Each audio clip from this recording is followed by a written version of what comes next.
Good evening. I'd like to call to order this special council meeting. This is a public hearing for the Borough of Gettysburg Borough Council for August 25th, 2025, 6:30 p.m. The purpose of this hearing is to hear public comment on the use of the 2025 CDBG funding. As this is a public hearing, we do need to take a roll call of everybody who is in attendance in the room. So I'm going to start over here with Madam Mayor. We're going to go around the room this way. We'll go to the back row and all the way across. Please state your full name. Mayor Rita C. Furling, present. Thank you. Alicia Sanders. Chris Berger. Matthew Moon. Harry Eastman, solicitor. Peter Bales. Sarah Stahl, Borough Secretary. Charles Gable, Borough Manager. John Whitmore. Chad Clayball, engineer. Kathy. Kathy Harder, board member for the Children's Advocacy Center. Cindy Small, board member for the Children's Advocacy Center.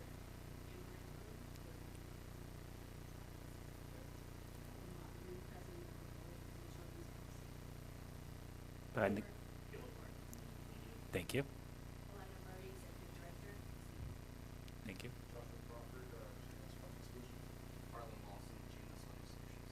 And on the phone, we have Patty Lawson as well. All right. We will now turn this over to John Whitmore for discussion. So this is the yearly allocation of CDBG funds related to projects generally in betterment of low-income areas. It's administered by DCDE. In terms of project load for the past couple of years, the borough has been engaged in curb ramp improvements to increase mobility opportunities. This year, as you'll see on the agenda and in the advertisement, we're recommending the same. We do have a presentation that's going to be held just to discuss an alternative project. But as advertised and as planned, the borough is in the process of completing the 3-year plan for submittal to the county based on improvements to intersections of Carlisle Street, Stevens, Bickle and College, Bickle and Washington, West, and I forget the Zurfing Alley. A total of 17 curb ramps are proposed. A few of them are carryovers from previous year funding where they were alternates and they've already been planned and have design work. Chad can discuss the nuts and bolts of how they're actually put together. Yeah, and I think John really wrapped it up pretty well there. The only thing that I would have to add to that is that in years past we did a little bit less than the CDBG amount, and then we would have to roll over some money. Our new strategy is to have some ramps that are alternates, so that we're trying to maximize. We want to spend all of the CDBG money and then a little bit more, so that we don't roll over that money. So same strategy would happen this year with the ramps that John just said. We would pick a few of them to be alternates, so we could opt to award or not if we wanted to. So it's really it's pretty straightforward. Aside from that, it's providing accessibility for disabled Americans. All right.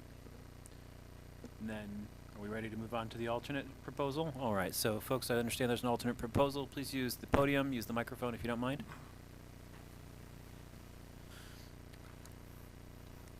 Thank you for having us here. We really appreciate your time. My name is Harlan Lawson. I'm of GMS Funding Solutions. Previously, I was with the Adams County Office of Planning and Development, where in that role I oversaw the CDBG program for the county. I think it was between 2018 and 2023 before I joined the GMS team. I'm joined by my colleague Joshua Crawford. Joshua comes from DCED, where he worked as a grants manager for the CDBG program himself, so he was DCED's public face for working with counties. And I also have Elida Murray, the executive director for the CAC. So we wanted to just very briefly, we want to be respectful of your time, but we wanted to briefly talk about what the project is that we're proposing. And then Lyda's going to speak to that as only she can, and then I'm going to come back and talk about specifically the CDBG eligibility requirements and how we are meeting those and why this is a uniquely well-positioned project for CDBG. So thank you, and on behalf of our board members here tonight, thank you for your time and attention to this. As you can imagine, it is a project that's very near and dear to our hearts. And to kind of give you a sense of why it is near and dear to our hearts, I'm going to talk a little bit about what this is, what this project means in terms of the children and families we serve, specifically child abuse victims in our community. Tonight, 20,857 children will go to bed in Adams County. For most, bedtime means stories, stuffed animals, and sweet dreams. But for some, darkness brings fear. They're too young to understand and too scared to share. These children need us at the Adams County Children's Advocacy Center, and they are the reason why the Brighter Tomorrow Center is critically important. When the unthinkable happens, we listen. In a quiet, colorful room with toys and gentle voices, our trained forensic interviewers will help children find their words. We give children the gift of being heard, many for the first time. We help wounds heal that no one can see. Trauma doesn't disappear when bruises fade. Our specialized therapists use proven methods to help children reclaim their childhood. We stand beside them every step. Healing isn't a straight line. Our advocates become steady companions for children and their caregivers, offering resources, support, and hope when everything feels broken, walking alongside these children through their darkest days toward brighter tomorrows. Every child's path is different, and every child's need is unique. I share this with you so that you can see from a child's perspective how it feels to be a victim of child abuse and how critical it is that they get the help they need to heal and to thrive. And while I am proud of the work we already do to help these children, it is not enough. So much more needs to be done to help these kids overcome the things they have endured. And that's why the Brighter Tomorrow Center project is so critically important. In the past 10 years, the need for our services has more than doubled, but our space capacity has not. Last year, we received nearly 600 referrals, and that is not an abnormality. We see between 500 and 600 referrals every single year for the past 5 years. We must do more to increase the need in our community, and at our current location at 450 West Middle Street, we can only serve one child at a time due to the limitations of the space. So to put that in a framework of numbers, in 2015, we served 115 children. In 2025, 264 children visit our center.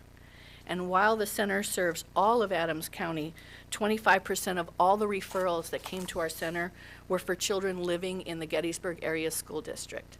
So you can see that this is a problem across Adams County. This is a situation across Adams County that we're working very hard to ameliorate.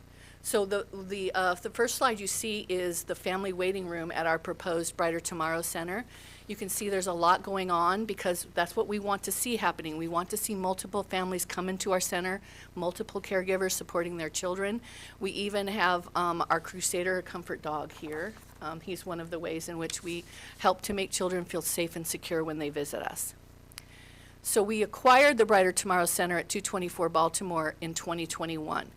And one of the first reasons we purchased it is because, just look at it. It's a home. It is friendly looking. It is beautiful.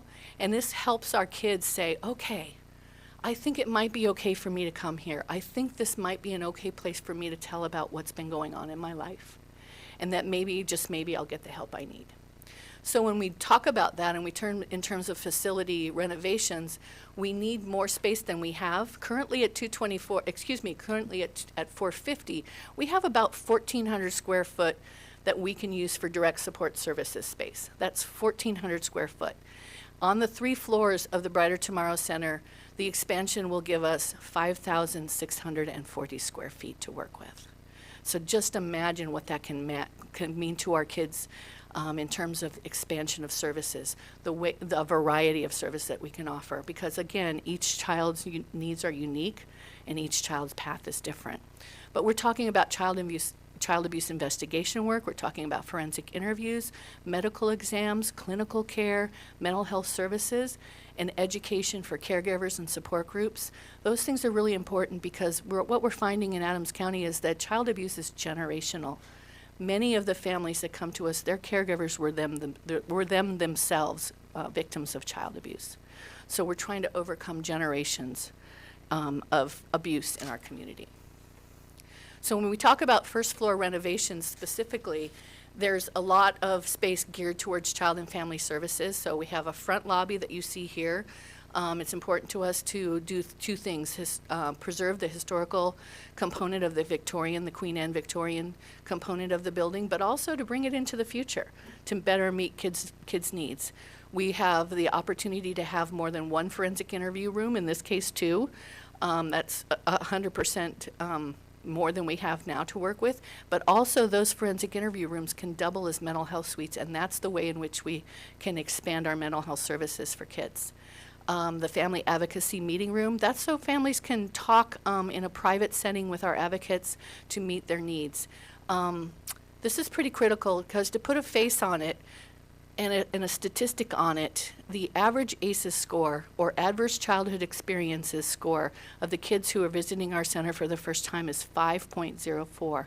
And what that means is that they have not just endured an incident of child abuse or neglect, but 4 other things on average have occurred that in their young lives. It could be homelessness, it could be food insecurity, it could be drug use in the home, it could be domestic violence. All of those things are compiling on these kids in terms of trauma. So what we have is we have a whole community of kids with complex and chronic trauma, and not a whole lot of services to be able to offer to help them heal. In addition to that, we have a medical exam room. We work with WellSpan, and they provide ped SANE nurses to do wellness exams, but they're also nurse practitioners. And so in this expanded medical exam room, we're able to offer wellness clinics. We'll be able to offer medical exams to all our child abuse victims, but also follow-up care so kids can come back 6 weeks or a month later and get a follow-up care appointment at our center. These are things that we cannot do now.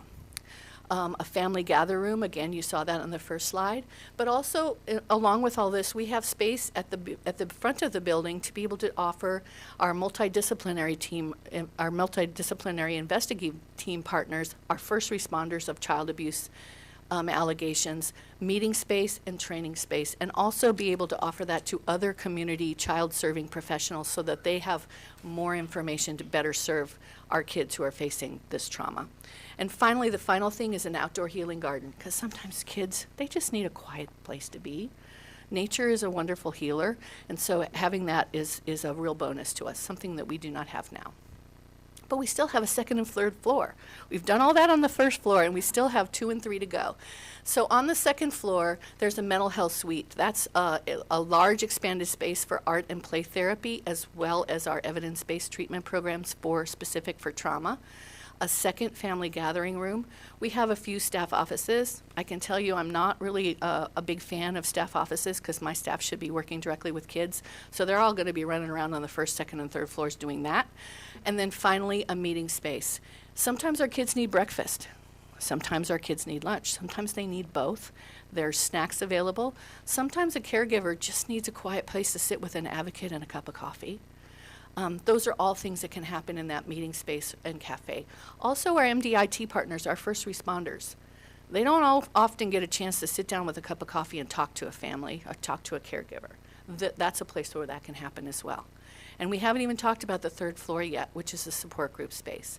So that space that is 100% dedicated to a safe, secure setting for trauma-based therapy services, support groups, more trauma, outdoor meeting space along with that, because we have the capacity for a rooftop deck. So all of those things combined are the ways that we can massively expand our service offerings, individualize our service offerings for children and families in this community. And on that, I will hand this off to Harlan to talk about CBGG and all of those components. Thank you. So we have this great project, and one of the reasons that we identified the CDBG program as a potential funding source is just how perfectly situated it is from an eligibility perspective. CDBG is very tricky with eligibility. There's a lot of regulations to read through to make sure a project is eligible. So I wanted to just include a brief description of that to point to the specific eligibility requirements that we're meeting with this project.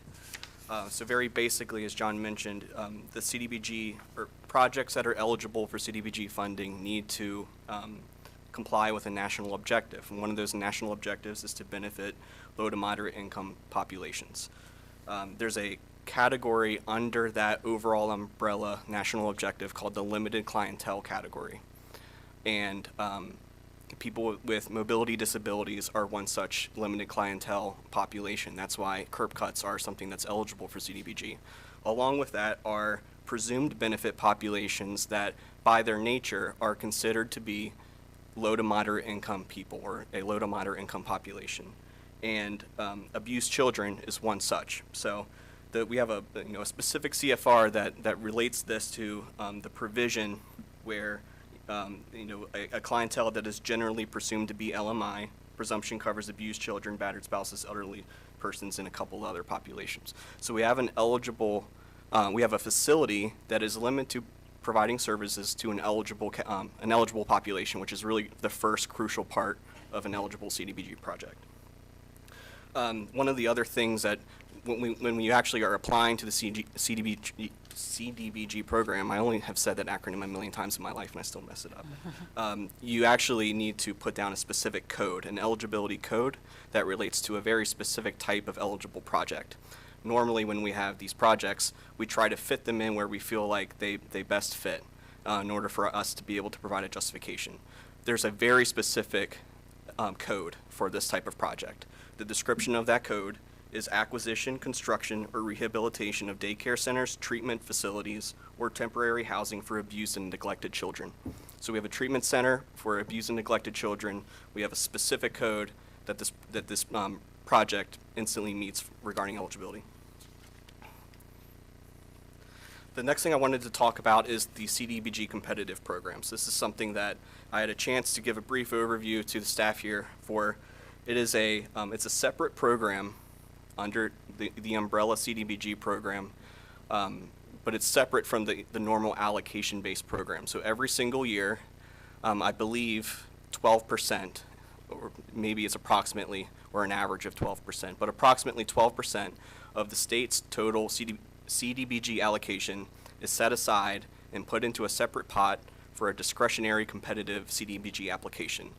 The application period occurs after where we are right now. So for FY26, the application period begins in January and ends February 6, 2026. In order for a project to be able to apply to the competitive program, it has to meet a number of factors. First, it has to be located in a Act 179 entitlement borough, town or township or cities with a population less than 10,000. So that's Gettysburg Borough. Gettysburg Borough is an entitlement borough, population less than 10,000, or any other non-entitled borough, town or township. So small municipalities in Pennsylvania are eligible, projects located in those municipalities are able to apply. Additionally, that entitlement borough or town or township, if there is an entitlement, if there's an allocation for that community, that borough needs to provide at least 75% of their allocation to the project. So if Gettysburg Borough provides at least 75% of their allocation to this project, basically it unlocks our ability in January to submit a second application in partnership with the borough for a program that has no maximum funding request. We anticipate a $2 million ask. There's lots of funding available, $4.9 million available for this year, and it's a program that isn't really well known. It's challenging to administer for municipalities that are doing this by themselves. However, we have the administrative capacity to be able to take that burden off of Gettysburg Borough staff's hands and really shoulder a lot of that administrative burden. I will say the application process itself is very similar, basically identical to the application process for the allocation. So once the allocation-based process or application is submitted, we basically have what we need, absent another public hearing, to apply to that competitive program in 2026. So some other important eligibility considerations. As Elida mentioned, this is only a couple more slides. There's a very limited number of services being provided currently at the facility. It's limited to an eligible population, and any renovations or improvements constructed at the facility will directly expand the number of services and the quality of services that the CAC is able to provide. Now that's crucial, because what we have is a completely scalable project that, dependent upon how much funding we receive, it stays eligible for CDBG, because any funding going in towards the project is still able to expand the amount and the quality of the services being provided. So we have a large project. We have approximately a $3.8 million project when all is said and done with construction. We've built in some additional funding, some additional budget for contingency and for overages for things like that. We have a funding plan here that we're well underway on. We have a pending statewide local share account request for $621,000. That specifically is for the elevator installation in the middle of the building to get the building, to get mobility, increased mobility throughout the building. It's an old historical Gettysburg Borough building, so the shaft the elevator shaft and the elevator installation itself will really help us there. A RACP, we're going to the next application round we expect will open shortly for RACP, so we are going to be moving forward and progressing with a $1.5 million request for RACP. We are asking for the borough support with their allocation of $126,000. And then with that support comes our second ask, which is our big $2 million CDBG application. In my discussions with DCED and my discussions with people that have a lot of familiarity with this program, I think we have a really competitive program for that a competitive project for that competitive program because of some of the considerations that I spoke to earlier. And then the last slide here, we wanted to just make sure that you guys understood that we also have the ability to fill in the gaps if need be. We have a funding strategy. We can reapply for programs, but we also have the ability to get a USDA community facilities loan for gap financing if it's needed. And unlike other projects that I've been a part of that have been challenging with CDBG, we have a project where there's a design team already assembled. We have costs. We have the expertise to really scale this project as needed. We have site control. We own the land. We have a clear vision of what we want, and we have the ability to really bring that to fruition without getting caught up with land development permitting, zoning issues, things that can really derail a project. So we're very confident in our ability to get this project constructed in time. Blend a variety of different funding sources to really pull a capital stack together that brings this project to fruition, and we really are hopeful that Gettysburg Borough can be a part of that. So, Elida, is there any other words before we? No, we thank you for your consideration. Know that Rose Johnson has changed the framework for how children who are suffering abuse will be able to be treated at that. I agree. Thank you, and we're happy to answer any questions that you guys have.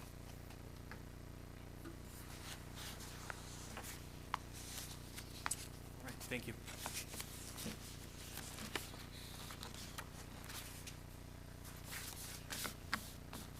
Is there any public comment?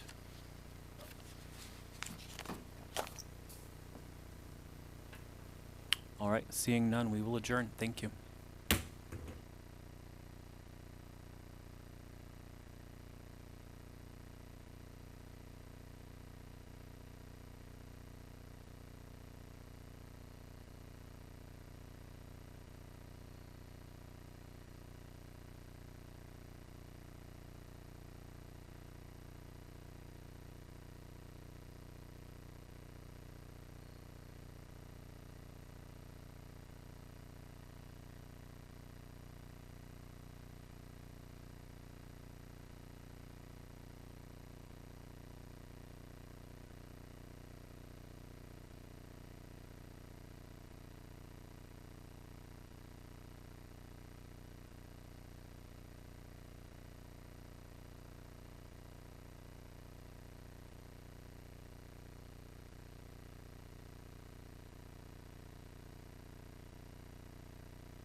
Good evening. I'd like to call to order this meeting. This is the work session for the Borough of Gettysburg Borough Council for Monday, August 25th, 2025.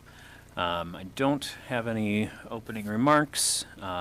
We do have a list of upcoming meetings that are of note for the public, mostly work sessions surrounding the budget process. We will begin this in earnest in the coming month, and we will concentrate our efforts heavily on this up through the holidays. So all of those dates are of note for the public who might have vested interest in that process. We do not have any special presentations tonight, so we're going to go directly to our first public comment section of the evening. This first section is restricted to items appearing on tonight's agenda. If you do want to speak on something that is not on tonight's agenda, we welcome that at the end of tonight's meeting.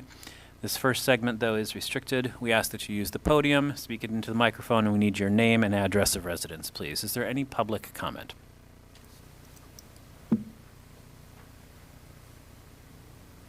All right, I don't see any. So we'll move on to new business. We're going to start tonight with Mr. Whitmore and a discussion on the 2025 CDBG allocations. Good evening. As we just had a public hearing on the matter, we have a proposal by staff for allocation of funds to go towards curb ramp improvements and an alternative proposal. At this time, I believe we're seeking guidance on how to proceed. Insofar as the projects themselves, I guess we've had an overview of both of them. Clearly there's a value to both of them, and they fit within the guidelines within CDBG framework. We had additional requests for projects that came up through the planning process. Those were also decent projects, but in many instances, alternative funding sources through the federal government, so like transportation alternative improvements to do whole streetscapes, other other ways to fund those projects more aligned with the actual funding source.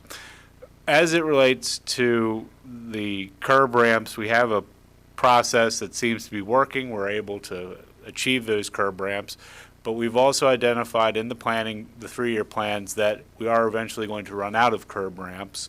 It makes sense to begin looking at alternative projects to utilize the funding. Complicating matters, though, when we're going for these projects which are more complex than curb ramps, we often have challenges in completing those projects according to the application guidelines. So the CDBG program, the borough is a community that has it's an entitlement community. It's going to receive funding from the state. When the Commonwealth provides that funding, though, it's going to the county for administration and management. So we work with county offices to be able to facilitate these projects. As I said earlier, we're looking for guidance on this. The nature of the project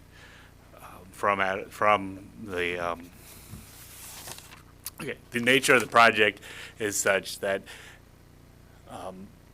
having a competitive application would require the borough to engage in services, at least the administration of a grant, beyond what we're currently providing. It's not to say that wouldn't be a beneficial project, but in talking with, I guess, the county, our ability to facilitate the application process and the timeline provided seems extremely challenging. And at this time, that's why we're recommending the curb ramps. And if desired from council, we could begin the process of partnering for next year's allocation. All right, so that's a pretty good overview. So I just want to give a little background for council members. So this money comes to us annually. We have, I'd say for the last 10 years or more, we've been spending it primarily on curb cuts and ADA improvements around the borough. The reason we want to do this is we have a I think, a common vision of a more walkable and accessible borough.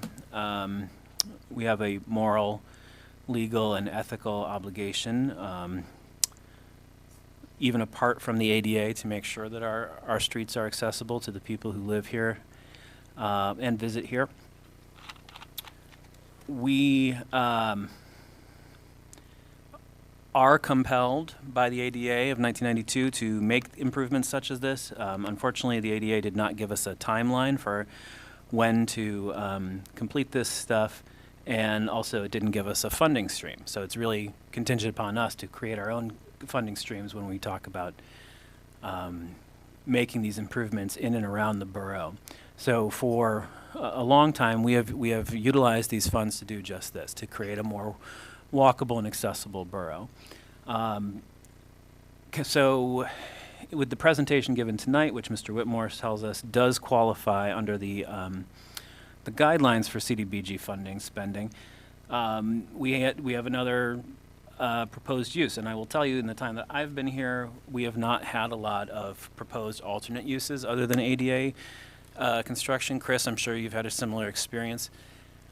We've had previous council members advocate that it would be really great to see these funds applied to people of need in our community, whether that be low-income housing or some other program. Unfortunately, we're not realtors, right? We're not building properties. We are not landlords. We are not housing people. The administration of those services is restricted to the county level in Pennsylvania, not to the boroughs. So we have struggled to find a project where we could actually apply these funds to something other than ADA access. So we do have an interesting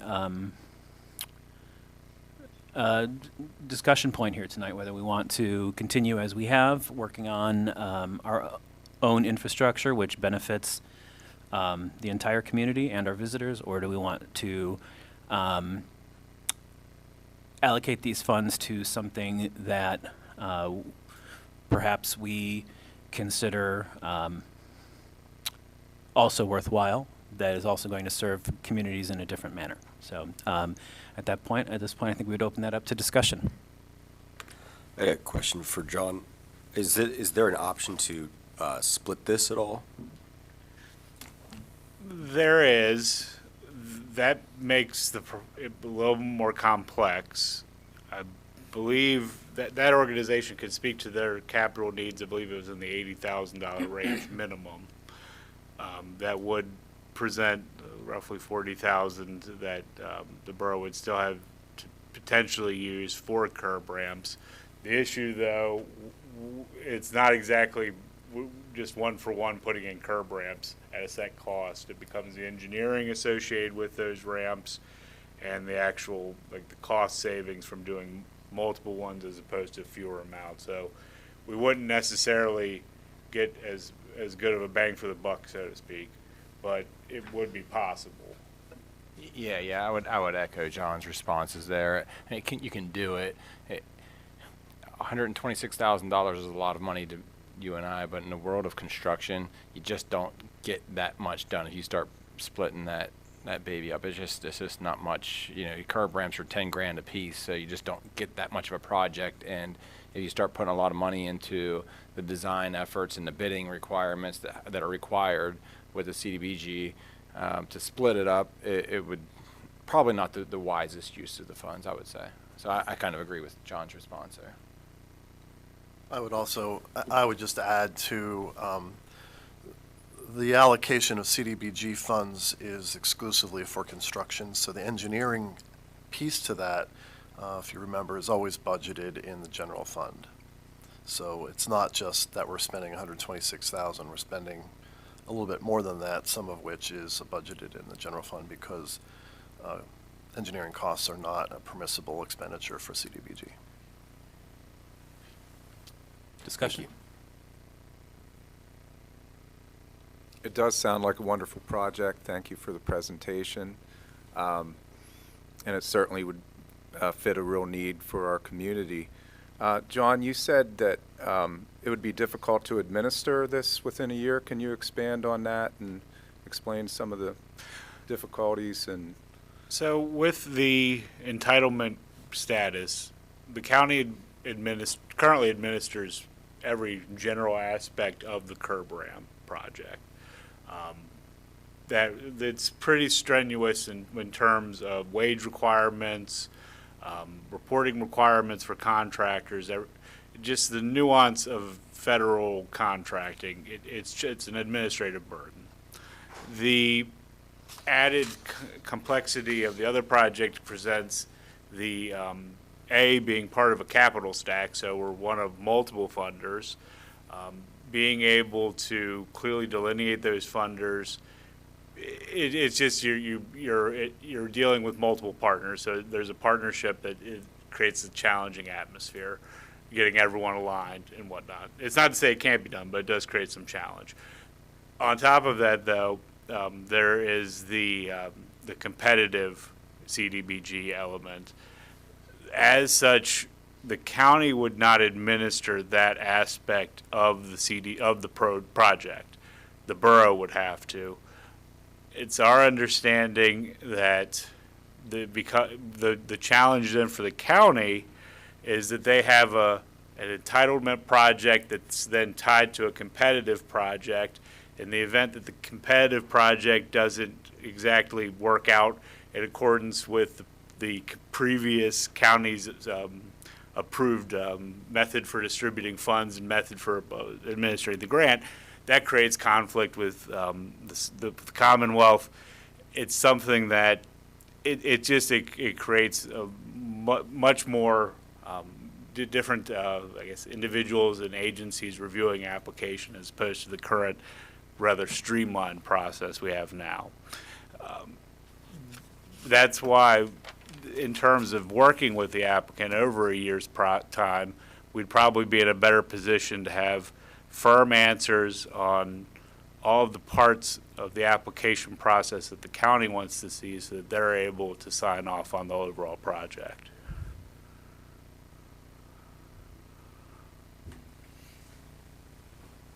so I'm hearing that, and I don't know what your timetable is for your project to wait to the following year to allow our staff to kind of gear up for it. Is that what I'm hearing?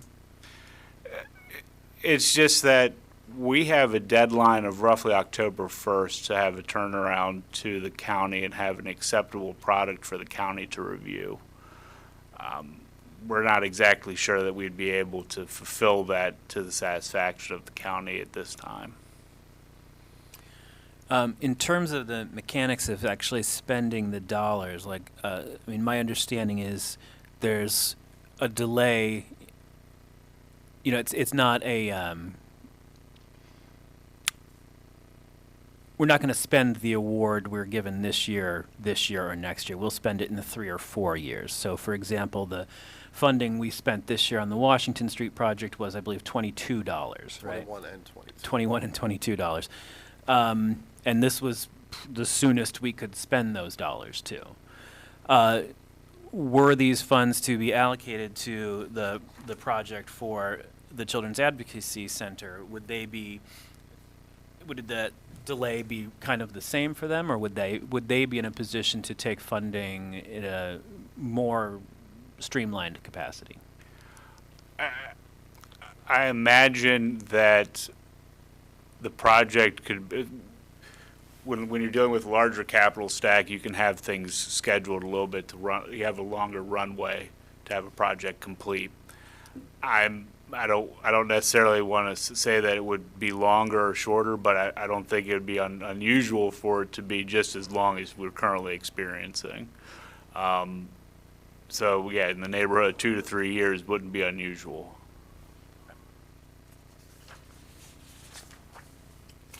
Any other questions from council members?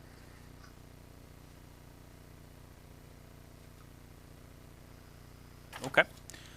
Not hearing any, so at this point we need to be able to give staff some direction as to what we think the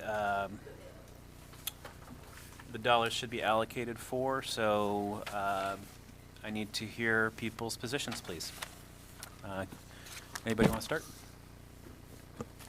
Please. can we review again or list off? We heard from community members at a couple of different CDBG public hearings. Can we list off who we're talking about specifically? The two options ahead of us are either spending it on ADA curb ramps, or, as we just heard in the previous meeting, allocating the funds for renovations of the Children's Advocacy Center. Advocacy Center building. So no one from the community, or maybe it can't be CDBG, has to be, I heard you said has to be construction. No one has come forward to the council. The only other submission we Anything got else? were not projects that qualify under That CDBG. qualify. Okay. I would, I'm leaning more towards the Children's Advocacy Center. And because if we have spent for the past 10 years on the ramps and we can't split it, then I think it would be, okay for this year to go to this very, very worthy cause. But if, John, you're saying that we can't pull it off in the timeline we have, then I understand that. I don't want to tell, guide staff to do something that they can't do. Right. If that's what I'm hearing. So. Is that what you're stating? There's a real opportunity for us to do this better on a 1-year time frame as opposed to the 1 month. We run to the potential for errors in the application, which could be not only damaging to our relationship with the DCD, but also looking at the county's involvement in administering grants countywide. Sir, would you mind taking the podium? I do a couple questions there. And I'm sorry, could you state your name again once you're up there? Sure. Harlan Lawson with GMS Funding Solutions. I'm sorry, repeat that, I'm having trouble hearing. Harlan Lawson with GMS Funding Solutions. Okay, thank you, thanks for speaking loudly. So my question to you is, if the borough were to commit to a partnership on this at a point in the future, say a year in the future, that would give our staff more of an opportunity to submit an application that was more likely to meet muster, does that affect your ability to fundraise on this in the short term? It does. The main reason is the CAC is really aggressively fundraising for this project. Yeah. However, it's very challenging without funding in hand for us to be able to start the snowball effect of this project. CDBG, when you apply to CDBG, there is at least a 6-month wait for awards to be announced, Yep. and then there's an additional wait for us to actually get the blueback contract, which is the name of the grant agreement. Then begins your 4-year grant activity period. However, we have a lot of momentum. We have a RACP round opening very shortly, very, very shortly. And with that, we have a lot of legislative support. We have state support, federal support, and local support. We have a local share account grant that's currently pending, where the county commissioners in writing express that it is their priority project. So we have a lot of positive momentum with funding. A wait for that long would be challenging for us in terms of scheduling that capital stack and putting it all together. I also wanted to mention, I have experience with CDBG. I ran the county program. I, in my capacity as a project manager for this project, am being compensated in order to develop the application on behalf of the CAC. I don't see how, I don't see any reason why there would be any complications in me providing and shouldering that load on developing a quality application in time. In fact, I've already started the information gathering for the presentation before you. Previous grant applications that we've already submitted, we have a lot of that, or all of that documentation already pulled together. We have an engineer on board, an architect, we have costs. We have a very ready program, and I'm confident that we would develop the application, a quality application that the borough can use. And then I can work in tandem with the county. In my prior experience, my relationships with the county and John, we can work together to make sure that it's a quality application that's submitted on time. And is that something that sounds feasible to you or no? I look toward my manager in this one, because it's something, it's going to be a challenge. We're receiving concern from the county on the ability just for it to happen. I would echo Planning Director Whitmore's concern there. I did forward to the council earlier today correspondence that we received from the County Planning Office relating to this project. It is a worthy project. Harlan, I have a couple questions for you, if you don't mind. Sure. One, if the council were to allocate the 2025 funds for this project, what would happen to the project if either the RACP or the local share piece to this does not materialize? Yeah, so one of the components of my application was to talk about how this project is scalable. Because of the specific details of the project, the CAC has a confined or a delineated service area of Adams County that's not changing. They're servicing a population that's eligible, that's not changing. As long as those funds are used towards something in that facility that expands the services that they can offer, they will be utilized effectively, and it will be eligible for CDBG. So what could be done with $126,000 if it were to stand alone? right, so there can be additional funds brought in through fundraising, but also through some savings that the CAC currently has to package together a project. There could be a lot of options. We've talked about ADA upgrades of our own to make sure we have at-grade entrances to get in and out of the facility currently. So when they do have events, when they have things inside the facility, when they're utilizing it for any service, that there's better ingress and egress. It'll also assist with the construction. So that's an option. There could be a selection of rooms that, maybe some security upgrades in some of the rooms that they currently have. There's a lot of flexibility within how this project is designed for us to pull out a $150,000 scope or a $200,000 scope, construct it, increase our level of services, and utilize the funding effectively. Does the borough have to allocate its CDBG funds, or can it just make a contribution of $126,000? It needs to be an allocation from the borough's That's allocation. a requirement to get the local share piece to this moving? Okay. Yes. Next question, would the council have to compensate GMS for any of the administrative fees that go along with your work? Could you repeat the question? I'm sorry. Yeah, would the council have to fund any of your administrative costs with GMS? No. We are being compensated by the organization, and there would be nothing but financial relationship between GMS Funding Solutions and the borough. I don't know if those questions help or. Yeah, Charles, just as a quick correction to my answer 2 answers ago, the $126,000 is your full allocation. At a $94,000 or $95,000 threshold, it unlocks our ability to apply for that competitive program. Understood. Thank you. Does the county have any other CDBG funds that could be allocated for a project like this? The county does. We had conversations with the county. We had our pre-application meeting with the county, with Dina Duval. Though the limitation is the borough's allocation is what unlocks that competitive application for us. Oh, I see. So it's the borough is an eligible applicant. The county is not. Okay, got it. All right. Any questions for Mr. Lawson? I have a comment if I can. Please. This is Patty Lawson, Borough Council. Echoing some of my colleagues on council, obviously we know how important children's advocacy is to our community. And I would just say that the other thing that makes me want to support this is that the board of directors and the organization itself does a lot to help itself with private fundraising. They run fundraisers throughout the year, and they generate a lot of not just goodwill in the community, but they do raise dollars, so they are helping themselves as well.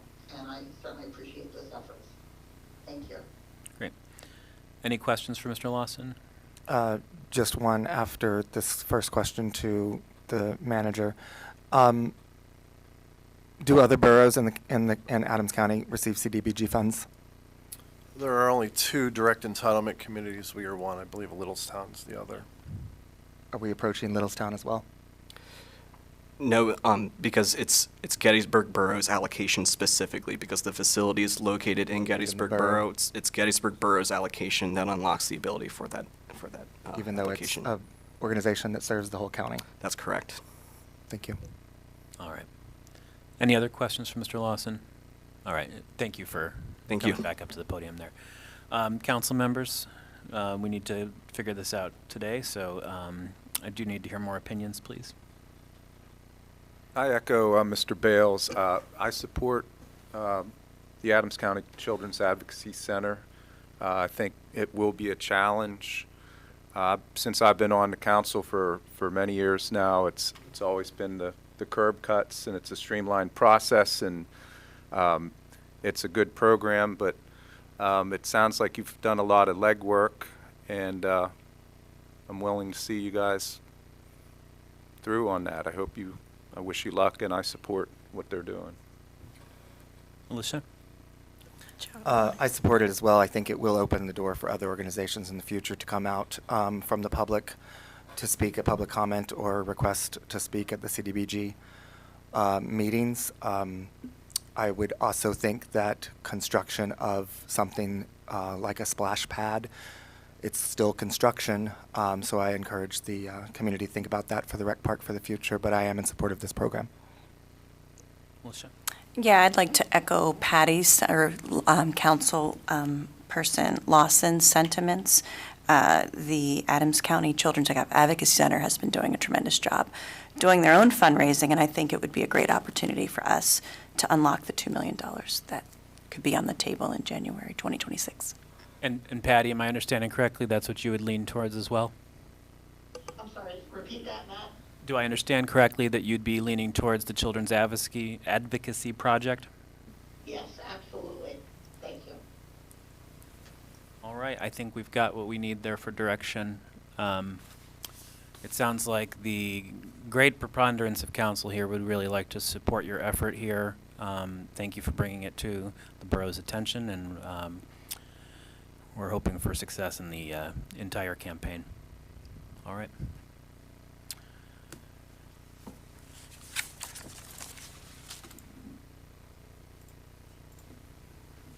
All right, that's going to take us to the next matter of new business, which is the updates to the civil service regulations and discussion.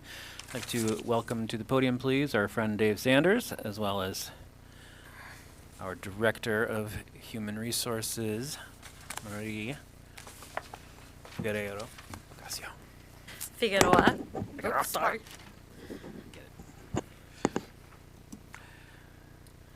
So good evening, everyone.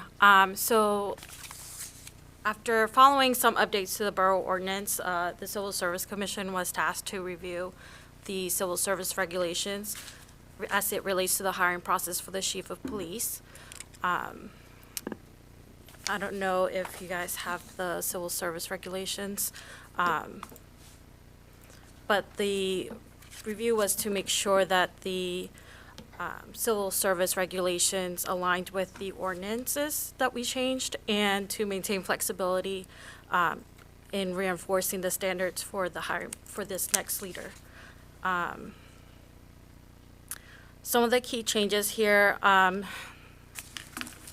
So education in the civil service regs requires that the degree requirement be a bachelor's degree. That was not changed. Next, we looked at the leadership training. So while not mandatory, the revised language encouraged top-tier leadership training, and that was the FBI training component that we included in the ordinance as well, just to name one of the training requirements, not requirements, but desirements. The experience was also increased. So previously, on the civil service regulations, the applicants must have had 5 years of police experience and 2 years of supervisory role. That was updated to match the ordinance, which required 10 years of police experience and 3 years of supervisory role as in a police position.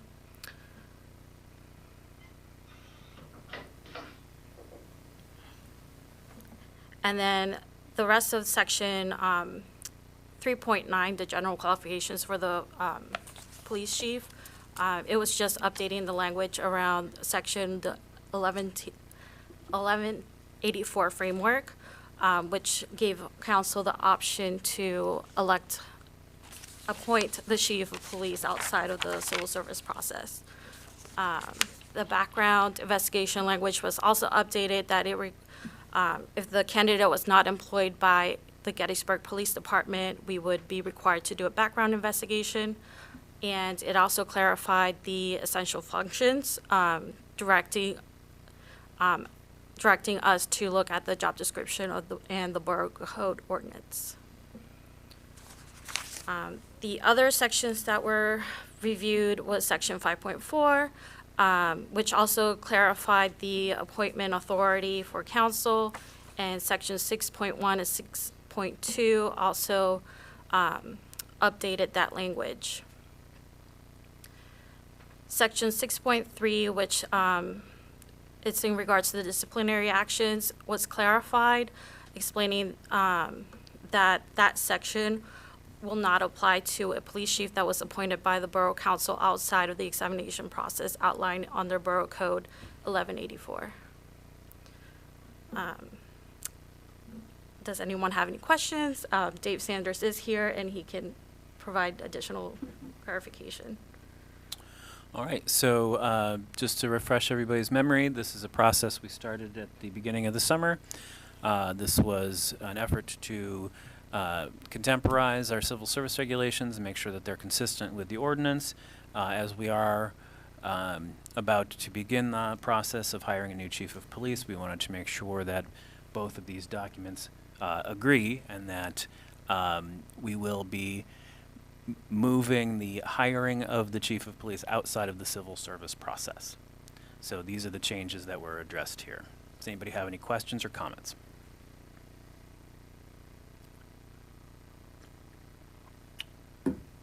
All right. Dave, do you have anything you'd like to say about the process or the changes that were made? If you have a candidate for the chief of police, the option was always. I'm sorry, can you start over in the microphone? Do you want to offer the candidate civil service protection? That's the way it always was, but if you don't want to do that, we have no objection to doing that. Great. However, if you just want to hire him as an at-will employee, do it that way. That's right. And then, if there's any problem, he'll come to the union before he comes to us. That He's employee union. would not be part of a union. Okay. Right. Okay. Anybody have any questions or comments? I do have a question. Would that, keeping it out of the civil service, in your mind, in your history, would that prevent many candidates from trying to get a job here? No, I don't believe so. You don't believe so? Civil service hasn't been involved with the hiring of the chief of police since I've been around. It's just, that's your thing. You do that, and you would send him to us for a non-competitive exam to offer him civil service protection, but that's, doesn't really matter.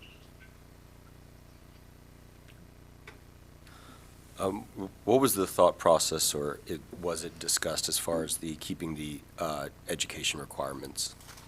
The education, I think we ought to keep it at least a bachelor's degree. I've briefly looked at your requirements for the chief of police and what you're asking him to do. He's going to have some education to do it.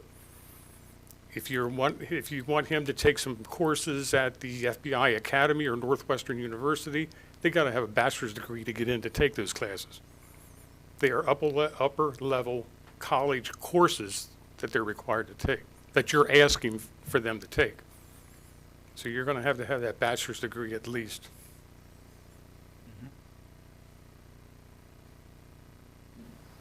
Anyone else? Yeah, I had the question about that too.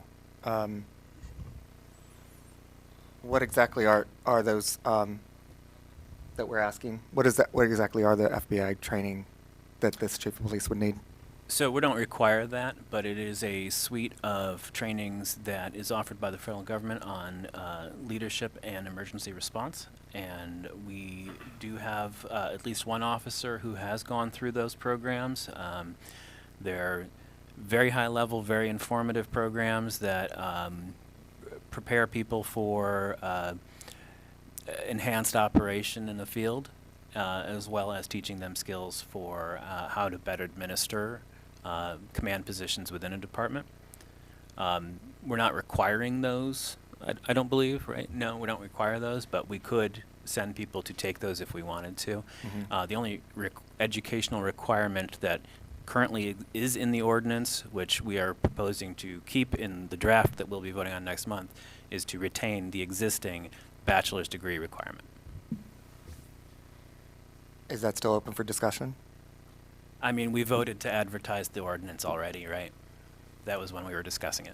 I would also add, if I may, that on the advice of our labor attorneys, they recommend we maintain that educational requirement. Okay. All right. Any other discussion? Any questions from Mr. Sanders or from Maddie? And I just wanted to clarify, because I'm finalizing the ordinance for enactment at the September meeting. As I understand what the revisions, I mean, it's not doing away with the civil service requirements. It's that will remain an option for future councils if they choose to do that. That's correct? And the regulations would be revised similarly. Is that correct? Yeah. That's what I thought. All right. Anyone else? All right. Thank you both. I appreciate your time tonight.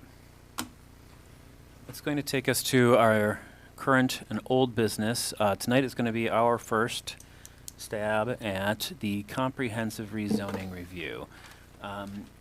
We have requested representatives of the Planning Commission to join us this evening for, in case we have any questions about this process. So they are here if we do need them as a resource. Thank you all for coming. I think Nick's hiding back there. Thank you all for being here tonight. So we will turn this over to Mr. Whitmore. Good evening. Excuse me, Mr. Whitmore, before you begin, would you please name the members of the Planning Commission that are there in attendance tonight? Okay, so we have Charles Strauss, Nicholas Redmond, Jenny DeMont, alternate, and Marty Jollitt. And is anyone else here? I don't think. Okay, that's all then. Thank you. Okay, so to begin, tonight's opportunity to discuss some of the changes that occurred between the initial working group draft of 2024 and the Planning Commission draft before you now. It's completed in 2025. In particular, there's some minor changes that we'll go over relatively quickly, but then also the major changes between the ordinance drafts, which would be a benefit then to have discussion with Planning Commission. At any point during this, if anyone has, I guess, on the council has questions, by all means, feel free to stop me. So we can have a thorough dialogue. After tonight's meeting, staff is hopeful that we'll be at a point where we'll be able to get this to a vote in the near future.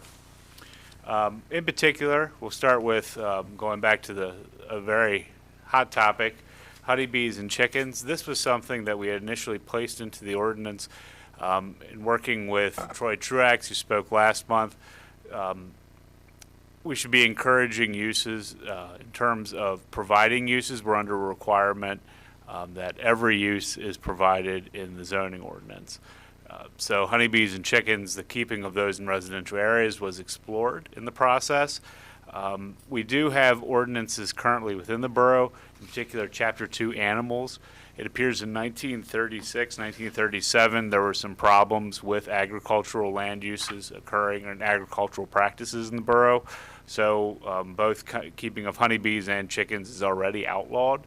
That would be something, if to evaluate that on its own merits, we would recommend just amending Chapter 2 as opposed to making it a zoning ordinance issue. Further, the Commonwealth's Department of Agriculture staff has been trying to coordinate with them to establish if they have overview beyond the municipalities. Some states, keeping of honeybees can't be regulated locally as it is a statewide activity. Additionally, we looked at housing land use table changes. Some of the big changes, all types of housing were, excluding manufactured housing, were to be permitted in the industrial district. That was a change. The working group, the initial challenge was making sure that housing is provided, but then there was also concern with having those noxious uses and having a safe buffer. In doing the planning process, Planning Commission, it was recommended to them and eventually encouraged to have additional housing opportunities in the industrial district. The dwelling, student housing, institutional, so that's if you want to think of Gettysburg College dormitories, that type of use would require a special exception in the R2, NC1, and Old Town districts. And then further, all manufactured housing would require special exception approval in the borough. That is a special type of housing established by federal code. It has to have a permanent chassis.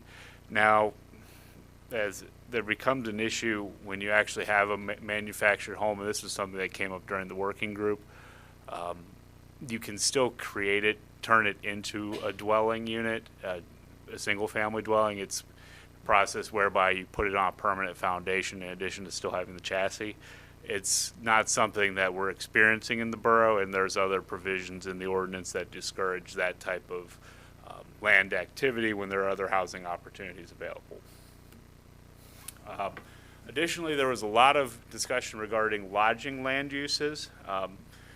Looking at the ordinance, changes related to bed and breakfast, those would require special exception approval in the R2 district.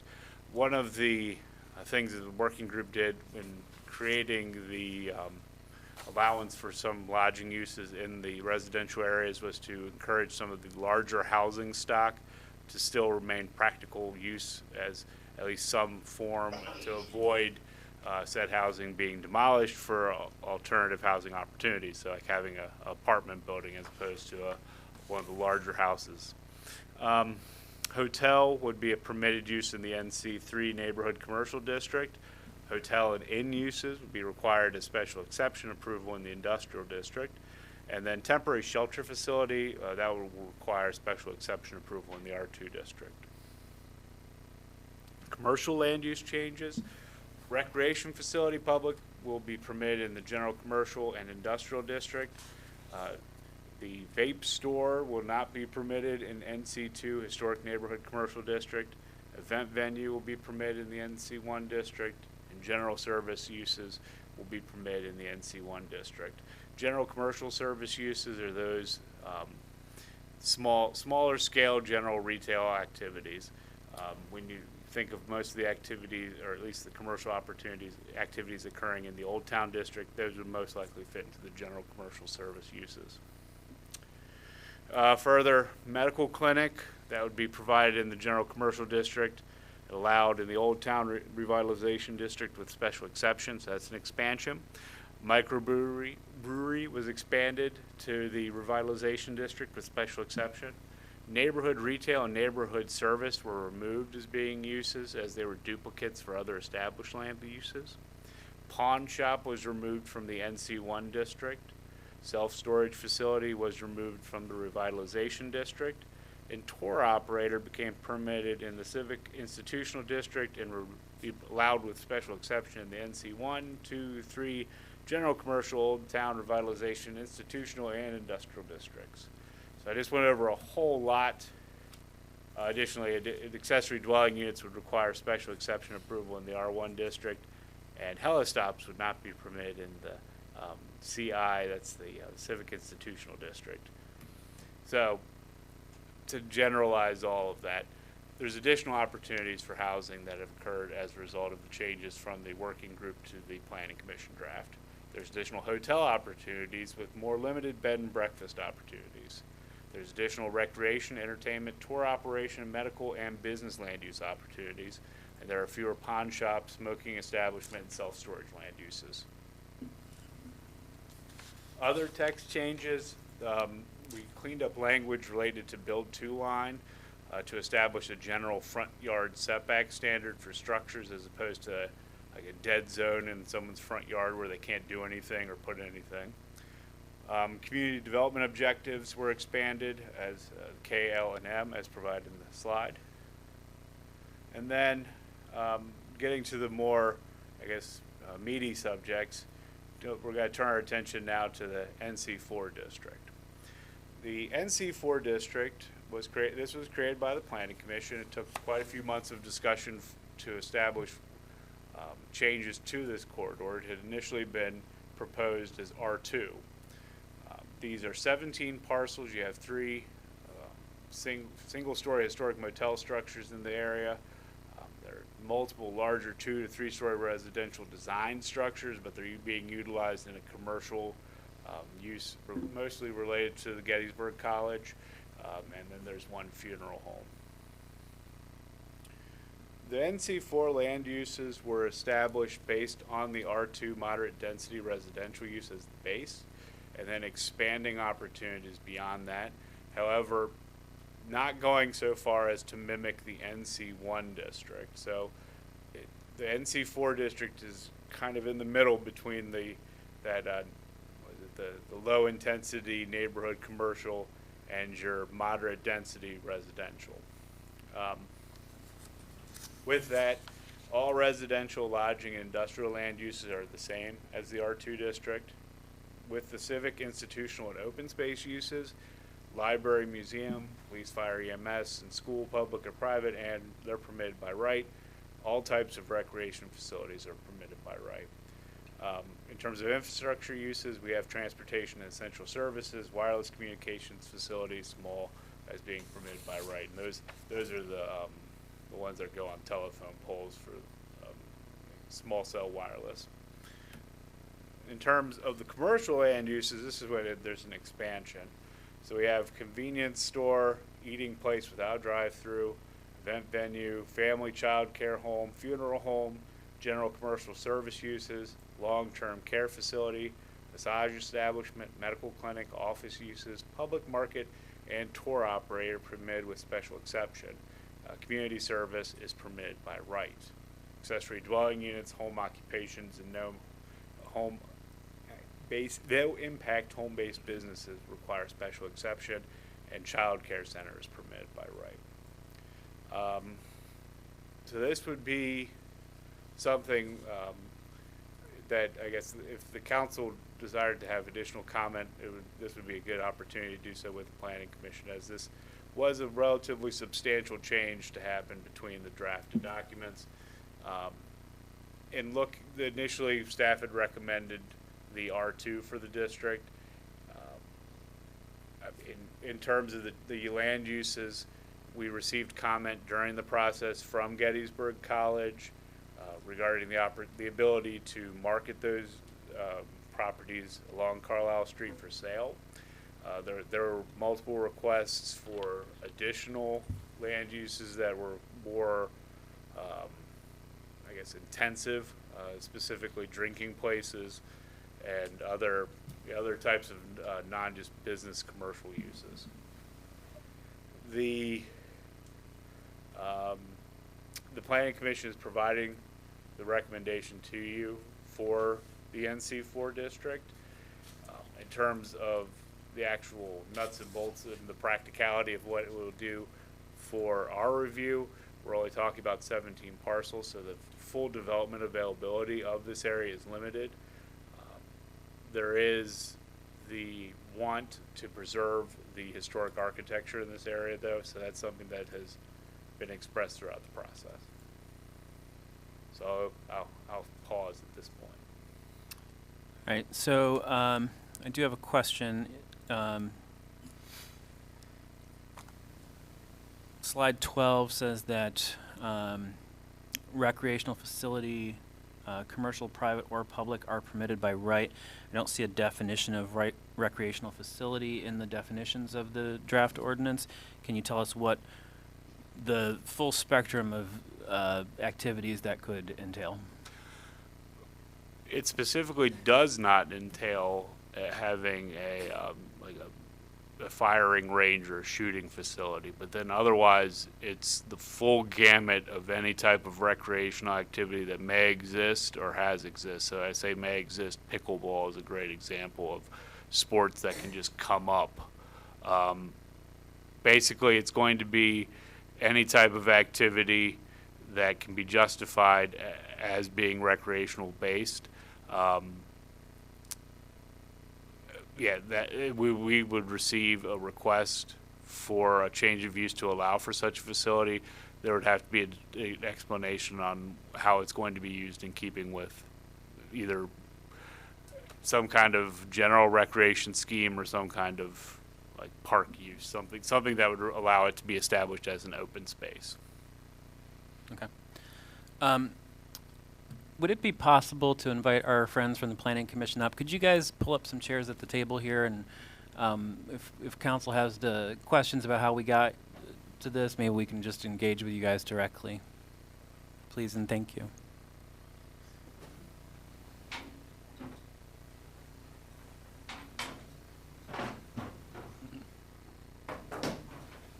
Thank you, folks. Thanks all for joining us tonight.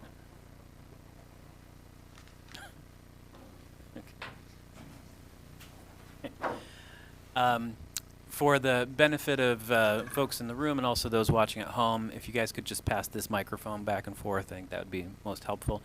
Can you give us a little background of how you came to the decision to create the NC4 here and change some of the rules and allowed uses for this particular group of parcels?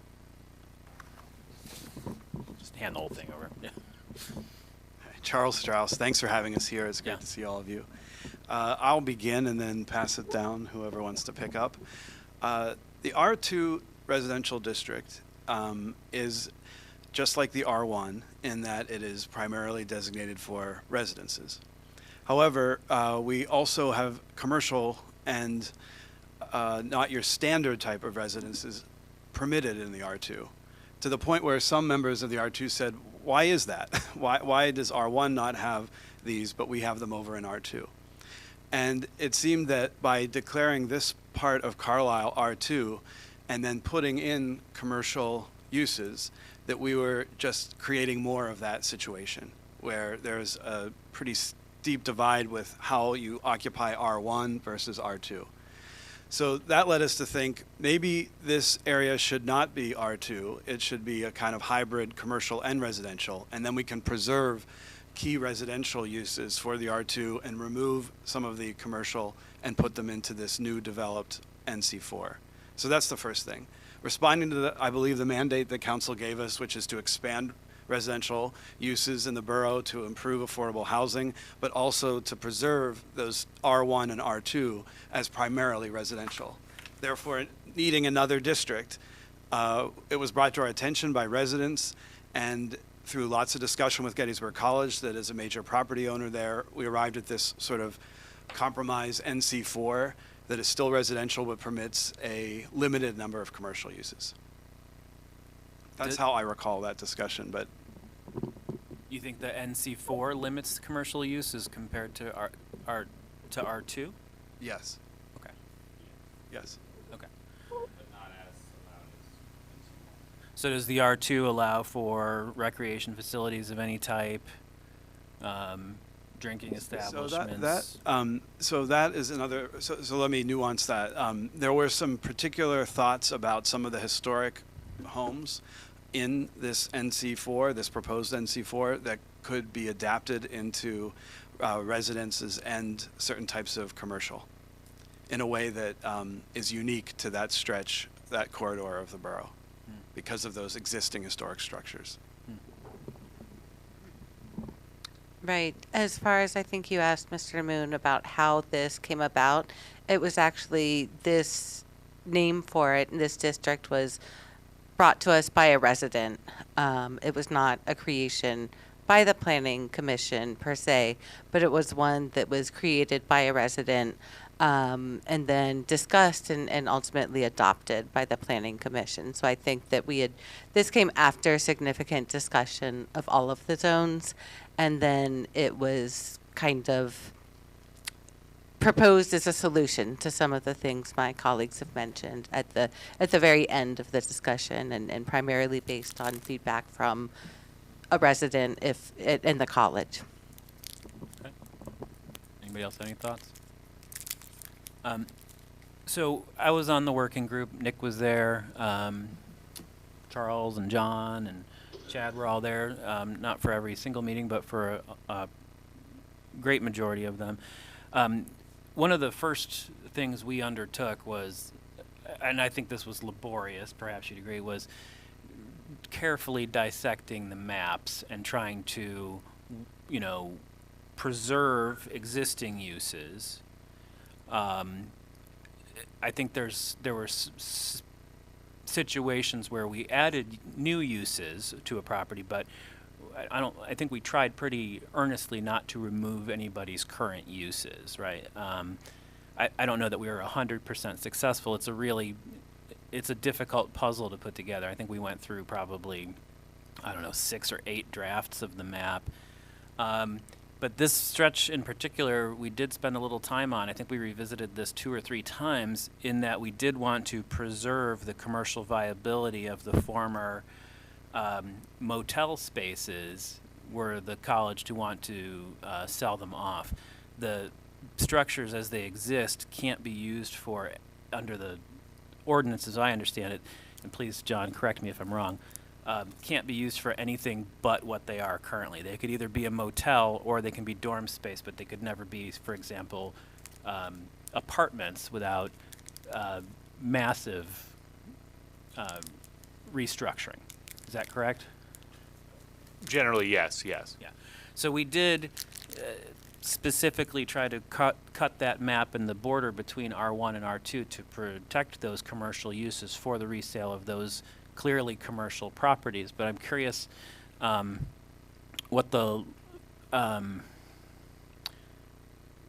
the desire to create new commercial uses in these sort of large, stately, historic Victorians. If the college were to sell them, wouldn't we want to see those return to more residential uses? Yeah, Matt, I think you're exactly right. That was our initial intent. But to Jenny's point, it was really just mostly responding to feedback from the community that were coming to these planning commission meetings talking about it. I think originally we had it as R2 for a long time because of the reasons you say. I think going way back to the working group, preserving housing. And so it really was just, I think, an attempt at responding to people that really wanted, there was this idea that there was really no commercial viability north of, on Carlisle, and even things like coffee shops, things like that, which might be, and I don't know, this is not my personal argument, but just the argument was, might be nice to have people venture more into that part of town in order to get a cup of coffee, do something, and see that part of town. So we kind of created this, because then our two options were really, do we make R2 more permissible for commercial, those kind of things, and then we kind of were like, no, because we don't want, R2's pretty in a lot of spaces, and really we're just talking about this part of Carlisle, so we didn't want all of R2 to start having more commercial uses.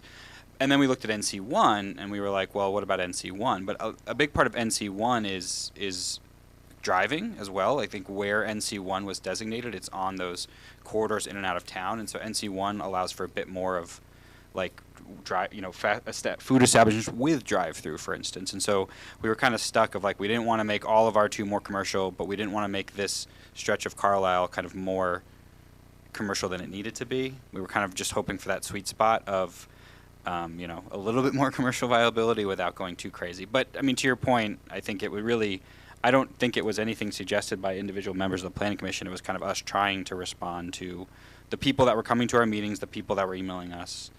And, is that a large percentage of the town? Unfortunately not. It's not. I wish everyone gave us more input, but, I think that's really where it came from and why we kind of changed from the intention originally.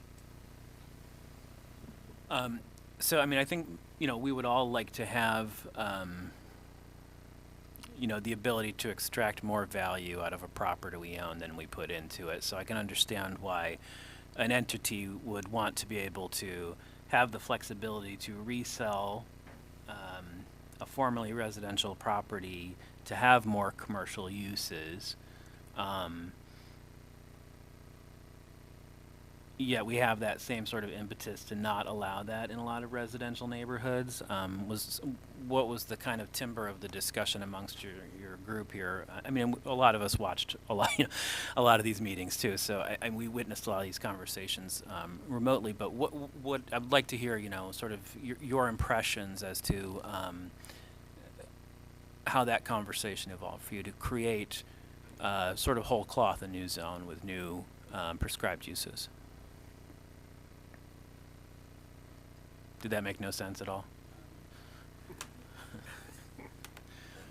Yeah, I mean, I can attempt. I mean, it's really, again, I think a recognition of these houses as being particularly larger, and there already being some commercial interest there. I mean, it's tough for me. Personally, if I was just a borough council or a citizen of the borough, I would say, I'd probably prefer it to be R2. But it was this conversation from the owners there and just the types of properties that these are, that, they would be challenging you'd have to do more work on them than it might be worth to have somebody, and again, these are not my arguments, these are arguments we heard, is that it was helpful for the viability of selling it versus if someone were to buy it, they'd have to do a lot of work on it to make it, residentially habitable for like a normal person, right? A lot of these are dormified buildings that are, meant for groups of students to live in, and so if you were to buy this to even turn it into a 2-unit place, it would be a big challenge to go inside and have to cut all that up and make everything work. And so, by eliminating and not allowing commercial use, we were really attacking, their resale value. And again, I totally respect the argument. I mean, if I could sell my home in an R1 district to a commercial interest, I would get more money personally, but obviously as the town, we probably don't want that to happen. In R1. So I understand what you're saying. I think, again, it's tough, I think, for us to say where we came from, because we really were just trying to respond and compromise with members of the public that were coming forward and presenting these arguments. Whether or not we personally agree with them, I think we were really just trying to reach a consensus and kind of reach something that people were more comfortable with. So I don't know if anyone wants to add to that. As far as the tone or timbre of the conversation, I would say that it had something to do with the corridor concept. The Planning Commission first considered the concept of rezoning way back in April 2019 when we passed the Regional Comprehensive Plan or participated in that process. And if you read that plan, that comprehensive plan, one of the notions is that Gettysburg should attend to its corridors of entry into the borough. And as you come down Carlisle, it's certainly residential, and then at some point it becomes commercial. And yet a resident noted that at a certain point north of Carlisle, there really ceases to be a place for buying coffee or other kinds of refreshment, and that it seems like a place in the borough where that would be helpful or advantageous to allow for a property owner to take advantage of the college, of that side of town, to do something interesting with their property. So again, how many parcels? 17 parcels. I don't think that we did a drastic change. It is unusual, as Jenny said, that it came at the very end. We tested John's patience, I think, at a few of those final meetings to say, give us another month so we can figure this out. But it was arrived at by consensus, I believe, and delivered to you. But the other thing I'd say, and I attended one of your ad hoc meetings, and of course, at least 12 meetings specifically on this plan as the Planning Commission. And it's not a secret that this is not a science. I mean, I wish that it were, that we could plug an algorithm and say these uses belong here and these don't. A lot of the time it was really debating use by use, and I want to admit that we might not have gotten it all right. So I hope that you do take another look at the land use chart and tweak it based upon your research as well as what the public says. I hope I didn't expose us by saying that it's not a perfect solution, but we did the best we could. Just wanted to add, it's currently zoned residential office, the RO district, and that district no longer exists. So we had to put it into something, and we eventually decided on the formation of a new district. So, Okay. little background. Yeah, it doesn't look like there's a ton of commercial uses per se that would be allowed by right, but there certainly are several more that would be allowed through a special exception process. I mean, I will say that one of the ones that jumps out as odd to me is a food establishment with a drive-through. That seems like an odd choice for that new zone. I think that's under special exception. Yeah, eating place with drive-through, without drive-through. Eating place without drive-through is a special exception. So that would envision like a small cafe or something like that, or. Okay. All right. Does anybody on council have any questions about the NC4 district that was created?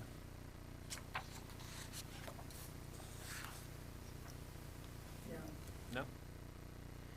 Okay. All right. I'll just comment.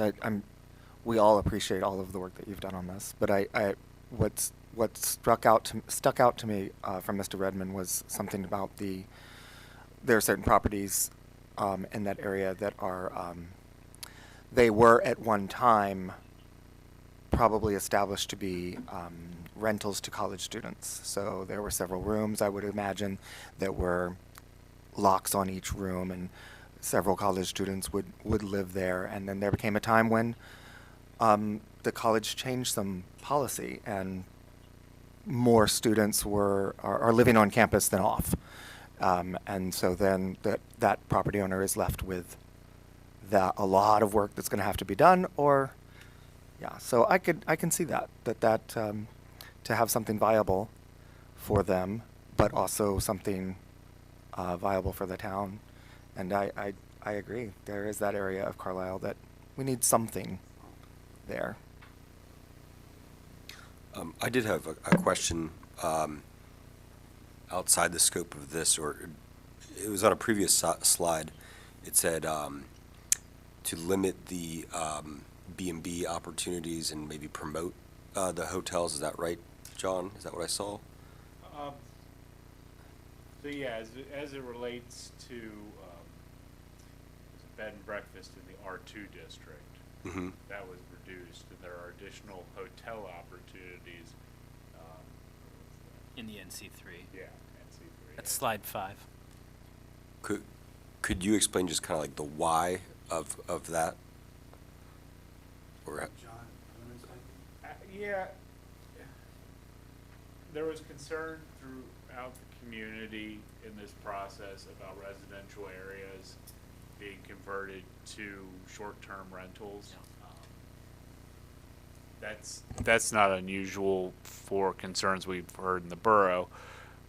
I guess the ability to put hotels in more locations, we had requests as it relates to those structures where it doesn't necessarily we're not talking about historic structures, but new development opportunities. It makes more sense for them to be designed as a hotel if it's going to be utilized as that, as opposed to taking an existing residential inventory and flipping it into the lodging uses.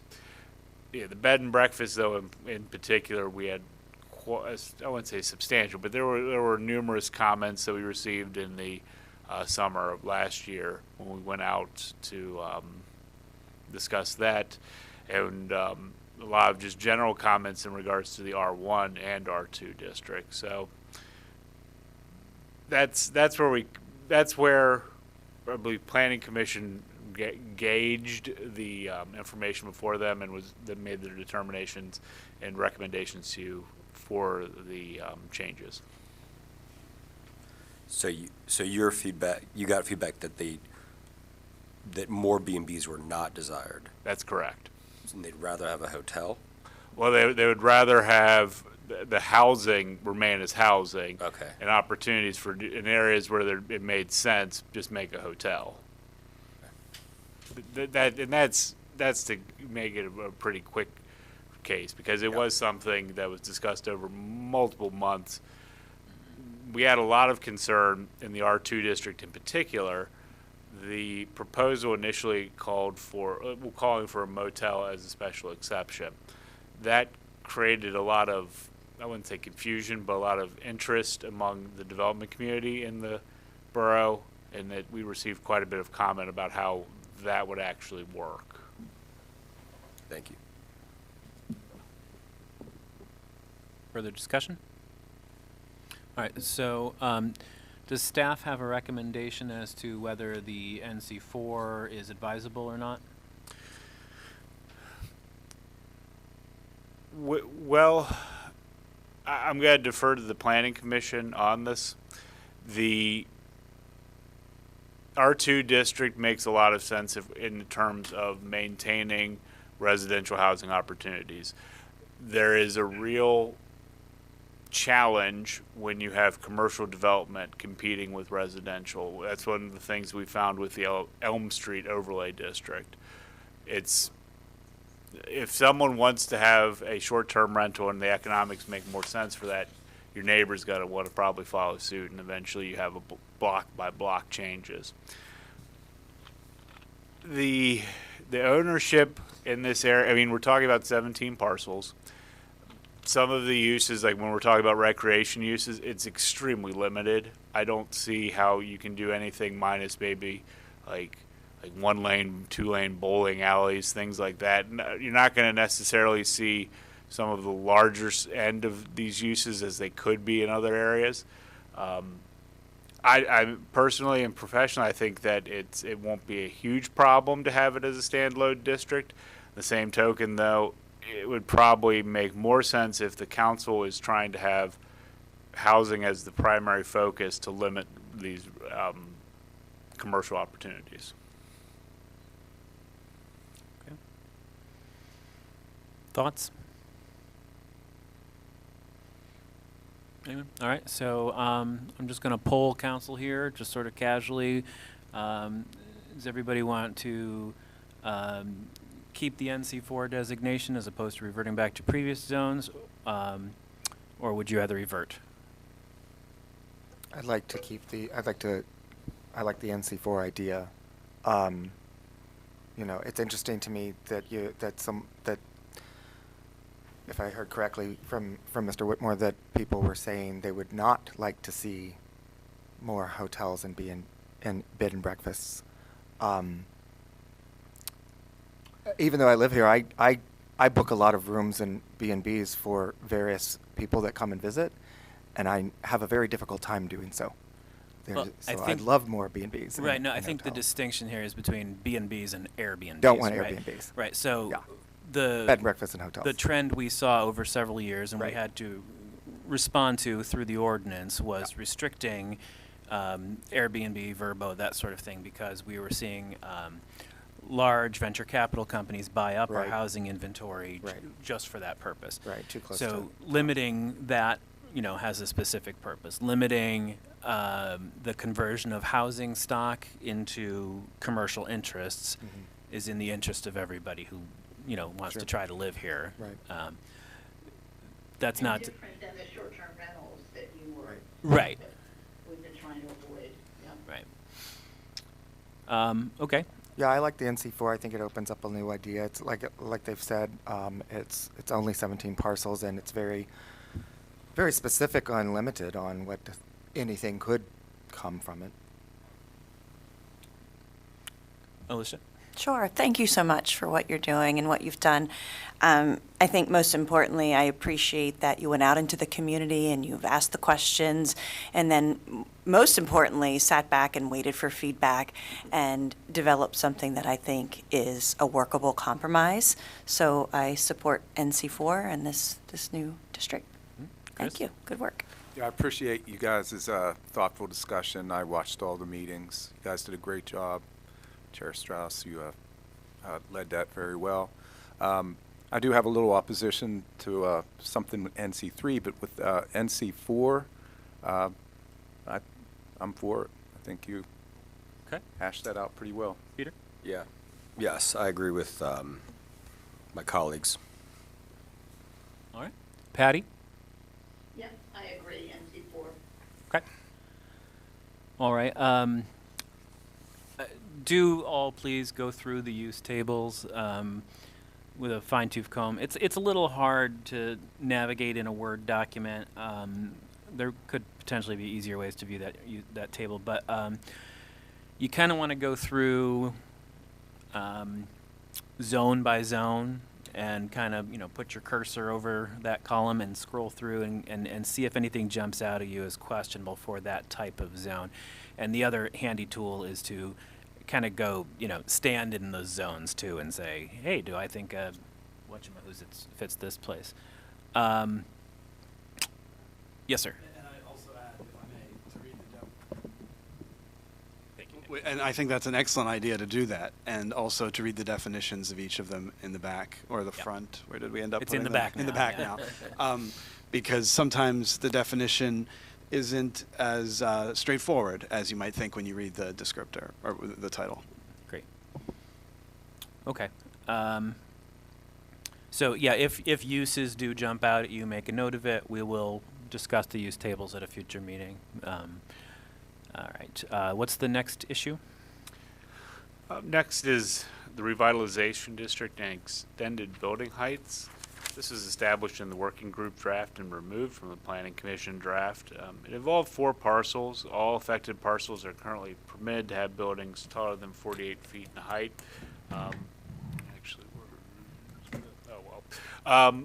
These are generally the properties around Foth Alley, Carlisle Street to the east. Extended height building, it was proposed as a vertically mixed-use building having 2 or more different uses that is permitted by special exception approval to exceed the maximum permitted height of 48 feet to a maximum of 72 feet in height, specified in the revitalization district by meeting certain incentive-based criteria. That criteria included having integrated parking into the structure, specific green area, construction opportunities for the Gettysburg Inner Loop, and inclusionary housing. So that is housing opportunities for individuals of lower income. This is currently, with the current ordinance, structures in the ROR district are permitted with special exception to have increased building height. The Gettysburg Station project went through a special exception process. Similarly, there are incentive-based criteria with the current height provision. That has been removed. In the process, I don't want to be adversarial. I'm sorry, can you say that again? So the revitalization, the extended height building in this process was removed from the planning commission draft. I don't want to be adversarial with the planning commission. I was gave a professional opinion on the opposite of removing it, but they decided it was in the best interest of the community to maintain 48 feet for the maximum height in that area. Otherwise, the revitalization district is pretty much the Old Town district, with the exception of building design and form, which you can have a more modern form in the revitalization district, and the uses are generally tilted towards those that are higher intensity. So you could have like a hotel, but you can't have like an inn. You can have encouraging larger development on some of these underutilized parcels. So I'll pause now for discussion on that point. So, looking at the map, I do see that the ROR has expanded, which was what the working group had recommended. So it has moved across Carlisle into some of the utilized parcels in the downtown core, in and around Railroad Street. Is that correct? Yes. All right. So it has expanded, but the Planning Commission removed the height that council set 8 years ago? Yes. I'm going to make two comments, if that's all right, and then I'm going to pass it to Nick Redmond, because I think you had a great response to this when it came up at our Planning Commission meeting. Well, like anything, we are revising, well, it's a repeal and replace, so even though this was passed as an amendment by council, it was not limiting what we did as a Planning Commission. Because 4 of the 5 of us on the current Planning Commission were around during those old debates of 2018, we had some institutional knowledge of the kinds of comments we received at our Planning Commission meetings back then, as well as how the debate unfolded at council.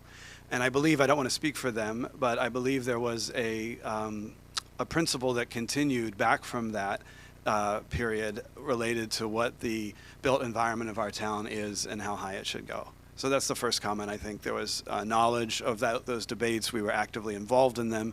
We did not recommend the 4 of the 5 of us that were on that in 2018 to the council to do that. Council chose to do it, and we have adjudicated every land development plan honestly related to what council did, including the one that's currently under review. But because of that, we watched really closely how the ad hoc committee dealt with this. And it was interesting that at first, the former ROR is turned into the revitalization district, or the R, and it stretches, as you said, Mr. Moon, over the west side of Carlisle. But there was a notation that came in from the ad hoc committee kind of at the end that some of us missed and then we saw, and it said the incentives related to height do not apply to any of the parcels on the west side of Carlisle. So that was a sort of an interesting and I thought useful way to consider that those properties could not handle that additional height, and that additional height would only be handled by those 4 parcels. So that made us think, well, is it really an appropriate thing to divide up a district called the Revitalization District using Carlisle Street and say one side of it can have these special exceptions related to height and the other side cannot? And I'll stop with that. That was kind of the discussion that we had that said, let's go back to 2018, recall what public input was, let's review it to the present and what public input has continued to be related to this topic, and then let's consider the integrity of that zoning district, which has this unusual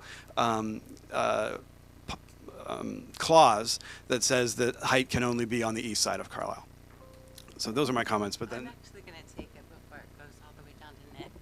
Thank you. I am really surprised that you would just determine the order of who gets to comment without a volunteer. And I also really take issue with the characterization of people that were around 7 years ago being entitled to make decisions and having more weight.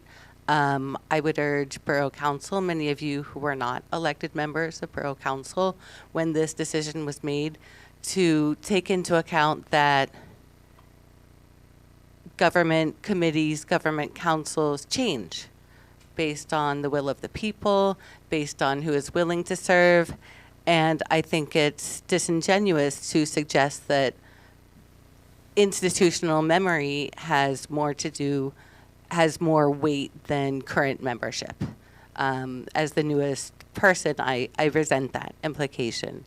I also would say that Mr. Strauss's characterization of 4 members is not entirely right. This was debated at several meetings.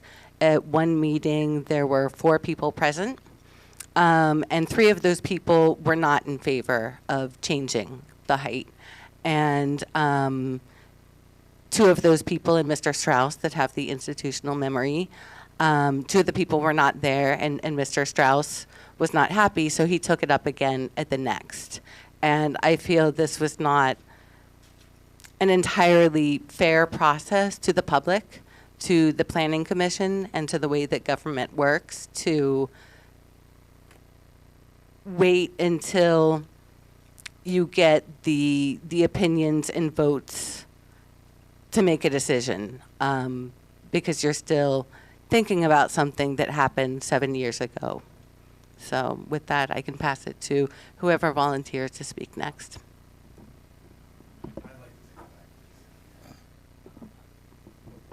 So my colleague here, Ms. Zamont, has gotten into some intrigue. I would encourage all the members of council and the public to just go ahead and watch the videos paid for by a group of community residents, and they can see for themselves how I facilitated those meetings.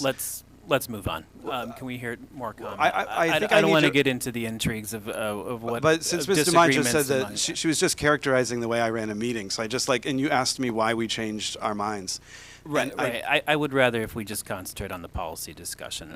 So let's not let this devolve into any sort of disagreements here. So I'll just add a couple thoughts. I think generally, to Charles's point earlier, we did think it. Excuse me, who is speaking now? Sorry, Patty. This is Nick Redmond. Hi, Nick, thank you.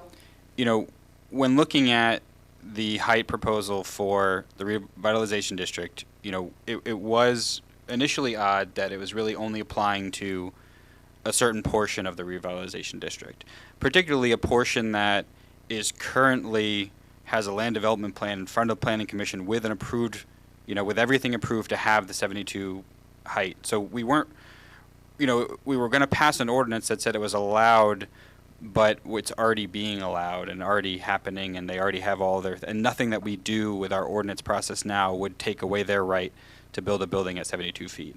And so I think thinking about the rest of it, it really just came down to, you know, we've heard a lot of public opinion about the project that's happening now, and I mean, I can say that pretty much all of it that's come to Planning Commission has been very negative against this project. And it's, you know, obviously it's tough to explain to somebody, well, you know, this decision was made a while ago and it's allowed, and we've tried to do that.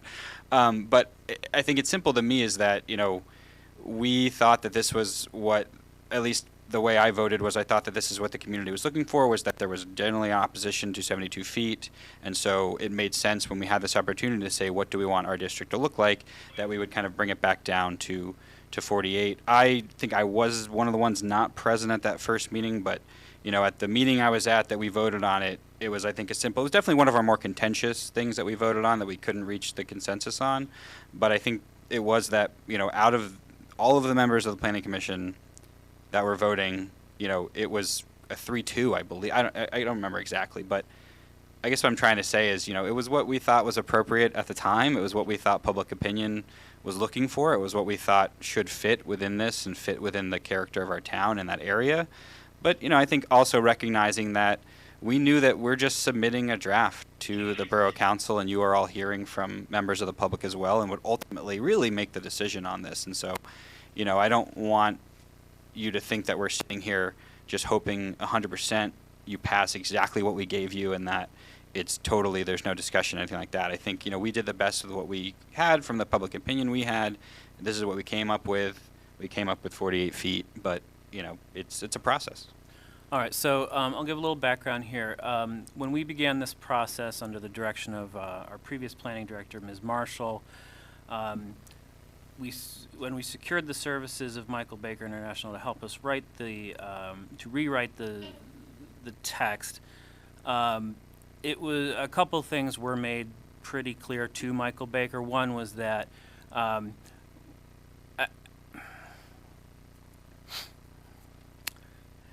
yeah, we can. I think it is accurate to use the phrase repeal and replace, but it wasn't necessarily the specific intent of the council at the time to redesign our zoning rules sort of en blanc. In fact, what the express goal was simply a cleaning up of an ordinance that had become somewhat unwieldy.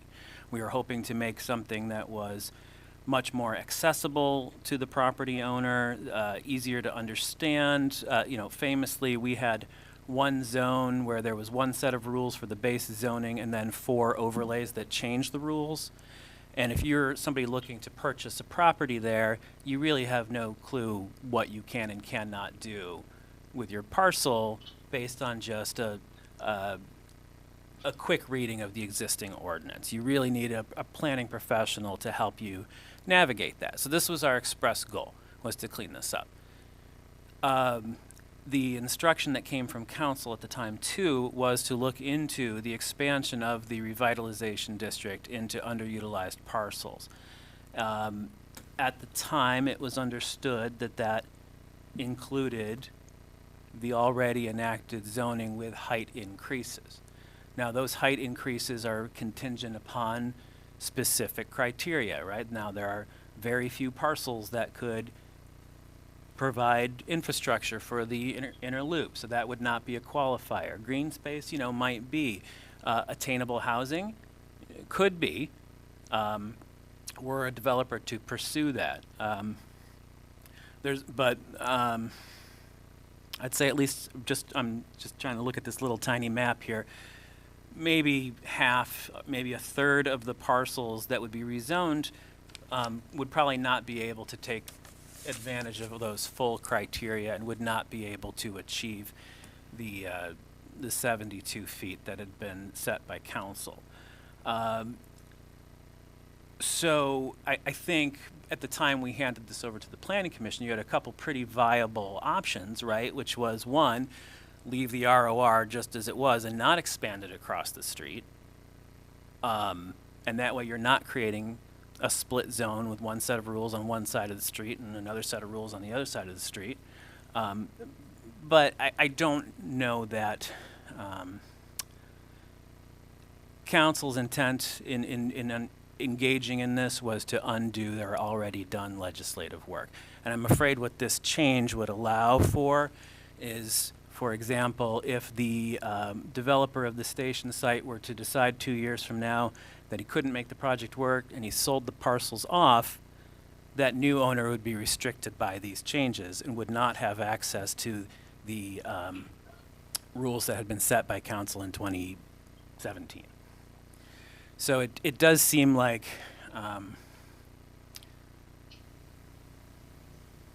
a change that was not asked for in this process. So I would urge council members to think carefully about what we want to do with that.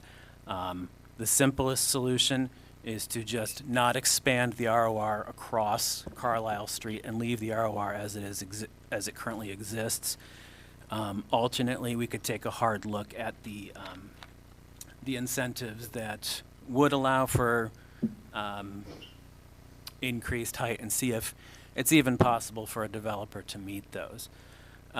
Interestingly, a lot of what's there currently also exists within the historic district, right? There are parcels there. I can think of one parcel that has a historic barn embedded in the middle of a building, right? So you could buy that parcel and decide you want to fill in the blank with it, but you're still restricted by existing ordinance that exists elsewhere in the borough. So I'd like to hear council's thoughts on what we want to do with this zone.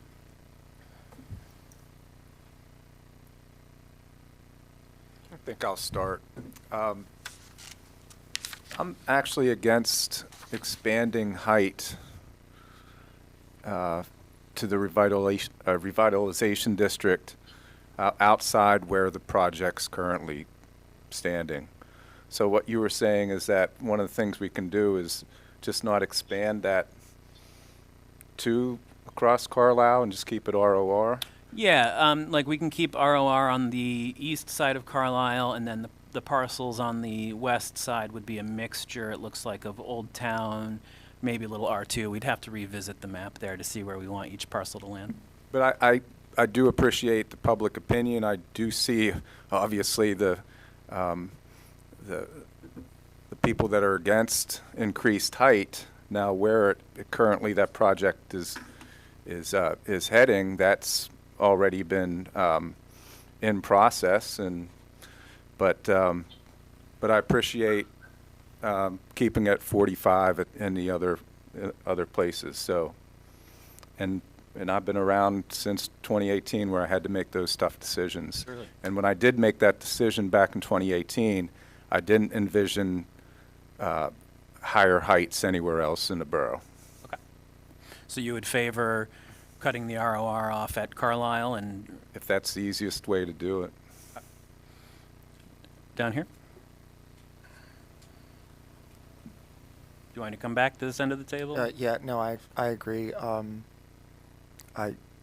don't see the need for the change to go to the other side of Carlisle Street. I think keep it where it was. Okay. Yeah, I mean, the looming station project, that ship has sailed, friends. I'm sorry, but it has. But I also want us to remember that our borough is very small, and taxable properties, we can only move upward. We can't Right. move outward. That's right. We need to remember that. The more opportunity for more tax income for the borough, the better chance of taxes not being raised. Yep. I'd just like to clarify with the commission, the general sense of higher buildings from the community members that you're getting is to keep it at 48. That's the general, like what you've been receiving from the community is that they would not want to see anything higher than what is already, already being proposed and already being in the plan. Is that I'm your only going to general speak sense? on my perception of it, I so see. that I can't, I won't speak for everyone, but my comment earlier about the four of us who were there in 2018 was just to suggest that the four people are still there. And in 2018, most of our comments were at our public meetings for planning opposed to anything higher than 45. I think there was a compromise at 60 at some point that got some traction, and it only increased in 2025, 2024. More residents came out to our planning commission meetings. So it was consistent with 2018, but there were even more voices that said, 60 feet maybe, but not higher than that. That's my impression of how those meetings went. And thank you for asking that question, because it allows me to say one thing, Matt, or Mr. Moon, what you were saying about the directive that we were given. When we first heard about rezoning, other than in the regional comp plan, was on April 17th, 2023. When Director Marshall had us read some things, and she had us read the APA, or the American Planning Association's volume on equity in zoning. And she made us read things about special exceptions, conditional uses, and variances. And then we also read the planning series on zoning. And I bring that up because I don't recall then given any kind of directive like don't mess with height or don't change the revitalization. We were really presented as this zoning ordinance is being repealed and replaced. So maybe there was a miscommunication along the way, but I just needed to respond to respect the integrity of my colleagues here that we did not circumvent any kind of direction we were given from council because we simply didn't hear it. In fact, what we heard was look at best principles, new trends, innovative things. John Whitmore added to that by continuing to give us ideas, and we try to do the best we can. But I also don't think it's our job right now to convince you or make a case for anything. We're just here to answer questions. No, absolutely, absolutely. I'm not looking for a debate. We're not looking for anything like that. Peter? I wanted to ask, John, you said that you were more in the favor of keeping the height requirements. Can you just speak a little to your thought process behind that? Yeah, so during the working group, I guess the idea was to have the increased building heights throughout the entire revitalization zone. The understanding is that while the maximum height is permitted in some areas, or is permitted, many of the properties would benefit just from going up 1 or 2 stories. The real challenge with this is that we do have an area that for some reason the zoning hearing board gave a decision. It creates kind of a standard for that property, if you will. So I can imagine there would be some challenges if in the future we create a non-conforming condition where that property is no longer allowed per zoning to have an increased building height.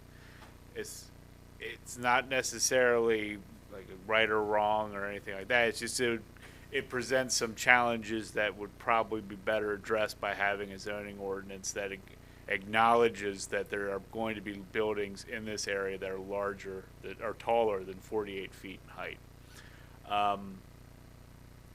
The other thing, though, is that when we're using this height standard, we were being cognizant that there are installations and there's stuff in the borough that's taller than 72 feet. I mean, we had recently there was the construction of stadium lights as per zoning that was allowed to go high, that went up to 90 feet because as it is allowed.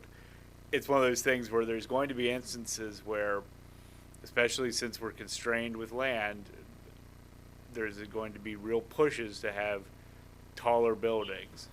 And this is the area, you're right next to a central business district, you're not next to your single family housing stock. It makes sense from a planning perspective to really investigate how do we get these properties up to an optimized potential. Yeah, I think maybe a year or some odd ago, I heard Mr. Whitmore very eloquently sort of state, I think probably the guiding philosophy of urban planning is that, you know, the borough is a corporate entity whose business is land development and management. And that's a really clinical way of discussing things that affect people at a very visceral level. You know, like where I live and From where a I business standpoint, I understand that argument absolutely. Right. With this, and again, this is not to rehash the Gettysburg Station development discussions of the last decade, but the specific goal for these parcels, based on the assertions of the county, the school district, the borough, the Economic Development Alliance, was to create $30 to $50 million in new assessed value.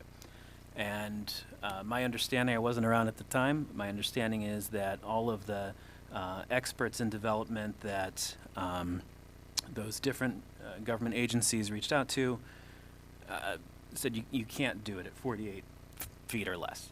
Like, if you're going to create that sort of valuation, you have to go higher. There was a lot of negotiation on the terms of the LRTA for those parcels. I mean, the story goes back 3 decades. There are so many agencies and people and municipal and governmental interests that are invested in the success of a development there. It doesn't have to be this one, but a development there. That does generate that sort of revenue for all of our governmental agencies is really crucial. It's crucial to our schools who, you know, still don't have their funding figured out, or to the county, or to even to us, where we have the highest tax burden in the county. So again, you know, at no point I think was the intent like, let's redo that discussion. And in fact, I think in the meeting Judy Butterfield and I had with you as we were about to hand this over to the Planning Commission, we said, listen, if you don't like the ROR expansion, just redline it on day one. Done, we're moving on. So we still have that option. We can stop the ROR at Carlisle Street. We could even create ROR 2, which has incentives to 48 or 60 feet on the other side of the street. It could be a separate zone with incentives for development or redevelopment, but it doesn't have to go to 72 plus mechanical if we don't want it to. So, I guess what I was going to say was I'm more on the side, just from, I'm sure what they've heard as well, from the public side of things, is to keep it at the 48. I would be willing to discuss a compromise of maybe the 60-foot So 72 was the compromise. Can you repeat that, Peter, that last part that you said? Sorry, I was going to say, I'm open to a discussion about the 60-foot plus 12-foot of mechanicals. You're saying that 72 was? Was the compromise. The initial proposals were 110 plus mechanical. Oh. Yep. Yeah. So that's way more, but I think that incentives definitely could be looked at as well. I think there's more opportunities there if we did, yeah. All right, so council, would you want to go ahead with the planning draft as it's stated here, which does remove the height incentives on future development, even on the Gettysburg Station development site? Would you want to, option 2, I think, would be to leave the ROR as it is currently, and then just kind of reconfigure those parcels on the west side into whichever zones seem appropriate, or there could be a third plan where we create a second ROR district with a separate set of rules. Patty weigh in? We all can here. Oh. Patty, do you want to opine? Yes, can you hear me? Yes, ma'am.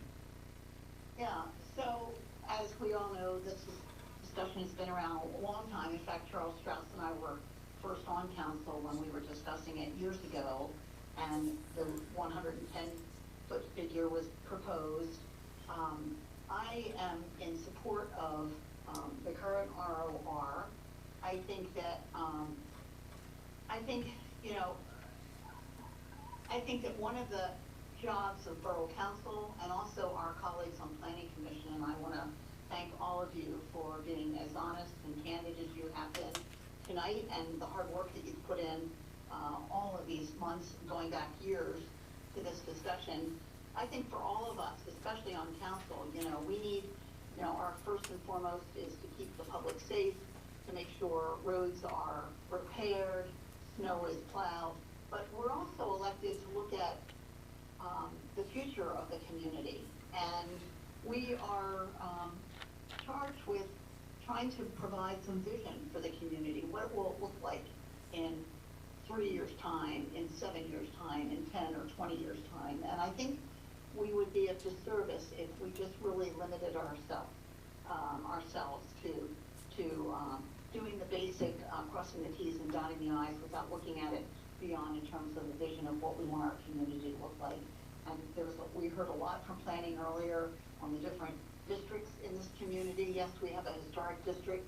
Yes, we are a historic community, but we're also a living, breathing community where people live and work and go to school here. We are not a Williamsburg. And so I think as I look at this, we've backpedaled over the years. I mean, we've gone down to, the 48 feet discussion, the 60 feet, that extra 12 feet with mechanicals. No one is suggesting that we're adding, 7 stories, even on the west side of Carlisle Street. That was not the intent. I think we need to be stewards of this community as council members and look towards revenue. That's one of our fiduciary duties. How do we increase the tax base in a community that is strapped financially, and we have the highest taxes that in the county. And I think we can't lose sight of what the vision could be here. I would hate for us to just limit that. And so I am not for just backing off, backpedaling back down at this point. I think we've heard from a lot of people, and a lot of people put in a lot of hard work at this point on these projects. And I think we can look across the west side of Carlisle Street and we'll address that when the time comes. But I'm not willing to repeal everything at this point. Okay, so the time has come. So we do need to decide if you want to keep the if we want to keep the ROR as it is, whether we want to go with planning's recommendation or whether we want to expand the ROR.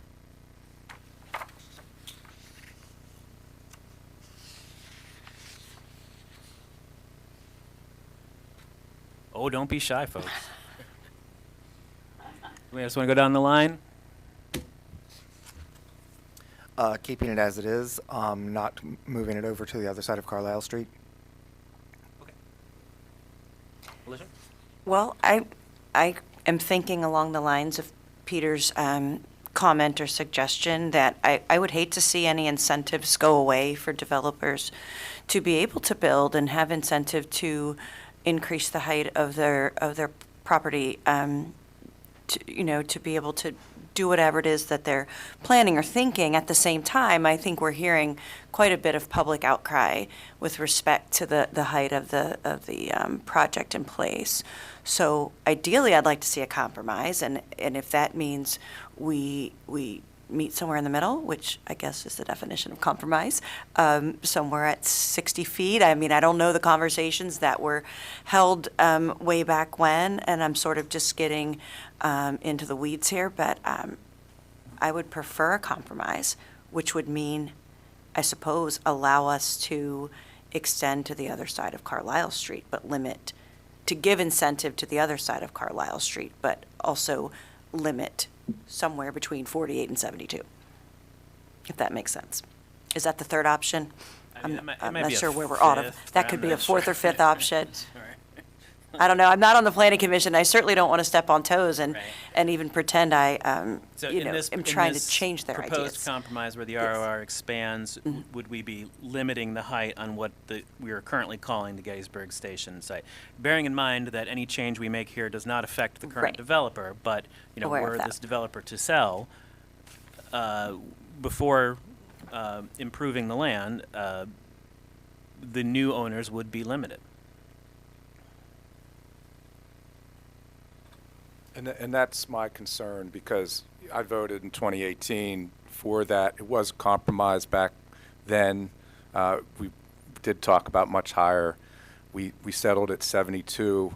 I'm concerned if we keep it the way it is, that if that developer does not go through with it, then it does revert back to 45. So I want to make sure that I'm only for the 72 feet where that Gettysburg Station project site is right now. So that's So east of- would you favor just keeping the ROR as it currently is and not expanding it? And that's all the purple parcels west of Carlisle Street, correct? Currently, it's everything east. Oh, east, yeah. So we would not expand across Carlisle. Oh, yeah, east, okay, yeah. Yes, that's right. Peter? So that option keeps the station projects area at 72, but then it does keep this new revitalization at 48. No, I mean, if we want to create a second revitalization district, we can. That's certainly an option to us. But the most likely scenario here would probably be just a chunk of the parcels returned to Old Town, and maybe a couple of them go R2, but not likely. I think they're all mostly either vacant or semi-commercial currently. Yeah. Right. I mean, you get back in the middle of that block, you're dealing with, storage units and garage space, and there's some open space where nothing has been built. All of it fronts along the Stevens Run, so there's concerns there for a potential developer. Certainly that'd be easier for a large developer to mitigate than a residential developer. So we could just kind of keep those zoned where they are now and not mess with it too much and just leave the ROR where it is. So if it goes back to those different zones that you're talking about, the height requirements are going to be whatever those zones are. Right, yeah. Which are 45 or 48. Not many zones go to 48. Old Town probably has 48 somewhere, but R2 certainly doesn't. So that gives us less height. Yeah, even in the 48. considerably less. Yep. I don't. Do we have to make this decision now, or could we look at these options in a little bit more detail? Maybe John can put something together for us. We can. We do need to push ahead with a fairly aggressive timetable on this. We really need to put this to bed this legislative year. And so we do have sort of restrictions on our time moving forward as we get into budget season. So we can ask Mr. Whitmore to prepare some alternate views there for us to deliberate over, but we would need to schedule additional workshops, which we absolutely can do. The current RO1, was that established for the current RO1 of ROR. Say that again. ROR. ROR, 72 feet, Plus mechanical. and that was set in 2018, Uh, 2017, yeah, around there. around there. Yeah. So we're going on 10 years. And how many developers have come forward for Well, something just for the- 72? Just the one who owns the 4 And parcels. that's done. Yeah. So my point is, it's been 10 years. I think leave it alone for now. Is my point. Okay. Mr. Moon, can I add an asterisk to this? And also just a clarification, the current developer, Mr. Harrison, has not, his plans do not push that height limit. You know, we're saying 72, but he's backed down from that because the cost of materials and all. Am I correct in that? That is my understanding, yes. Okay, yeah.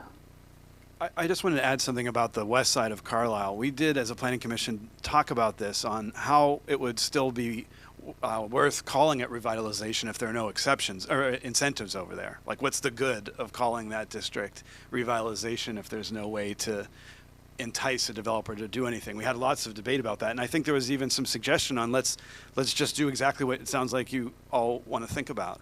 But I do want to suggest one thing, if you are going to return to this, is that to Mr. Carr's point about we can only go up, I've certainly heard that argument and I certainly understand it, but as Planning Commission has thought, you can also go out through infill. And this area that you just described, where some things are not developed or some things aren't developing the whole land that they are able to, could we incentivize people to develop more of the space on their property as opposed to going up, going out? And that area seems to be prime for that. We only had one opportunity, unfortunately, to meet with Mr. Truex, and I asked him this question: what incentives are being offered in other municipalities that don't that are not connected to height? And we never really got an answer, but I think that this particular west side of Carlisle could be an opportunity to explore that. Okay, that's helpful. Patty, did you have an option here that's singing to you here? Yeah, I would hate for us to shut down the possibilities across Carlisle Street on the west side. So I wouldn't want to limit that at this point. I know I am providing a different voice right now, but I want to keep that open. Okay. So I'm not hearing anyone say, let's go with the draft as it currently is, which would limit the height, even on the east side of Carlisle. What I think I'm hearing is we would like to, maybe at another workshop, look at options for either leaving ROR as it is, possibly looking at a second ROR district, or I guess the third option is trying to find, I think those are the two, right? If we try to create a compromise, then we're changing the rules on the east side. So I think those are the two options. I think any incentives are a great idea for development, but I just think that that this has been there for 10 years and we've had one developer take us up on a 72-foot. You know, I think incentives are a great idea for development, especially of that, especially for Carlisle Street. I think that there could be a lot of opportunity there. Okay. So It's also not go ahead. Yeah, it's not unusual. Some cities, I'm thinking of Philadelphia, much larger in scale, but they had this whole height discussion for decades about, you know, going above William Penn's hat in Center City. And they were very, very creative in the way in which they parsed out development and increased height in a way that was able to address both concerns that people had, but also not limit the vision and development that's necessary to keep a community vital. So. Okay. Yeah. No, that's. Yeah. Okay. So I would agree to have yet another workshop. All right, I mean, so if the two let me just ask this one more time before, and see if we can come to a consensus tonight or not. If the two options were either to leave the ROR as it is or create a second ROR with lower heights, would you have a preference? I'm happy to hear public comment this evening and have yet another meeting. Okay. I would say lower heights, if, like Chad said, if we're hearing from the public that that's something that they would like to see. So I that'd can be imagine we the could. two different RORs? Yes. Same with me. The ROR, obviously, where the development with Mr. Harrison, keep the way it is and reduce the height to 48 in the other ROR, lower height. Okay. Or So be two- willing to have a discussion about it. So two separate RORs? Yes. Okay. Peter?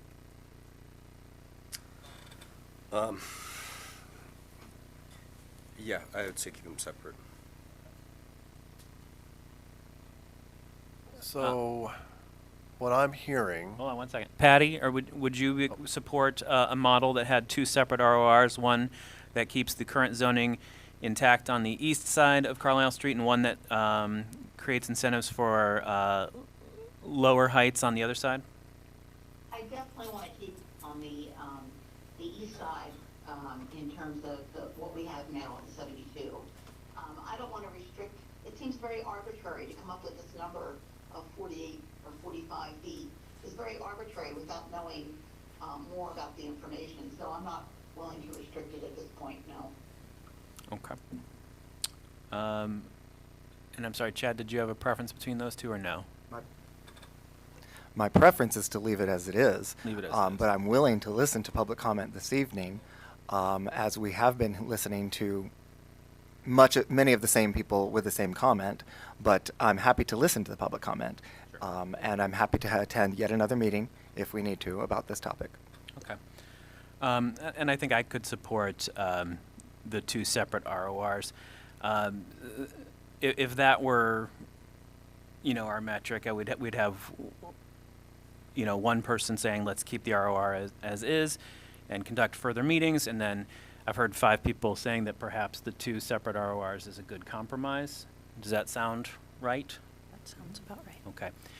John, do you think that that is a revision that you could sort of build out for us, and Yes. then maybe we can discuss at another workshop? Yes, that shouldn't be too challenging. Great. So we will set that future workshop date in the coming days.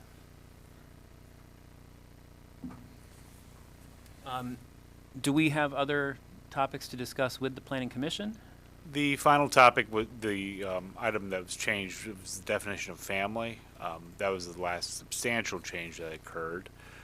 Overall, the process, we received the most comment regarding definition of family. A lot of interest. There were some developments that occurred in the R1 district near the college that the neighbors were not necessarily in favor of. As such, it's one of those things where in the process we had discussion with multiple individuals regarding how R1 works, how single family works, how occupancy works. And to be honest, it gets really messy really quickly when we're talking about the definition of family. We're not in the business of really making these types of determinations. And it doesn't help when we have federal definitions that seem to be changing on a constant basis as well.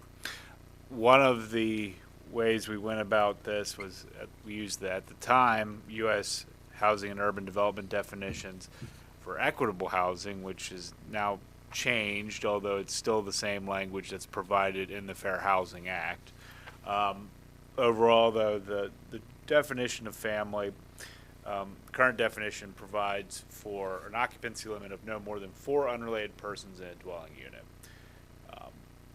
The issue we have is potential, let's say, college students, other individuals that for economic purposes are residing in a single-family dwelling, but they're not a single housekeeping unit. It's solely for economics. As such, we've recommended this change, and it was provided by the Planning Commission. The term family includes but is not limited to the following, regardless of any actual or perceived sexual orientation, gender identity, or marital status. A single person, who may be an elderly person, disabled person, near elderly person, or any other single person, or a group of persons residing together. Such group includes, but is not limited to, a family with or without children. A child who is temporarily away from the home because of placement in foster care is considered a member of the family. An elderly family, a near elderly family, a disabled family, a displaced family, or the remaining member of a tenant family.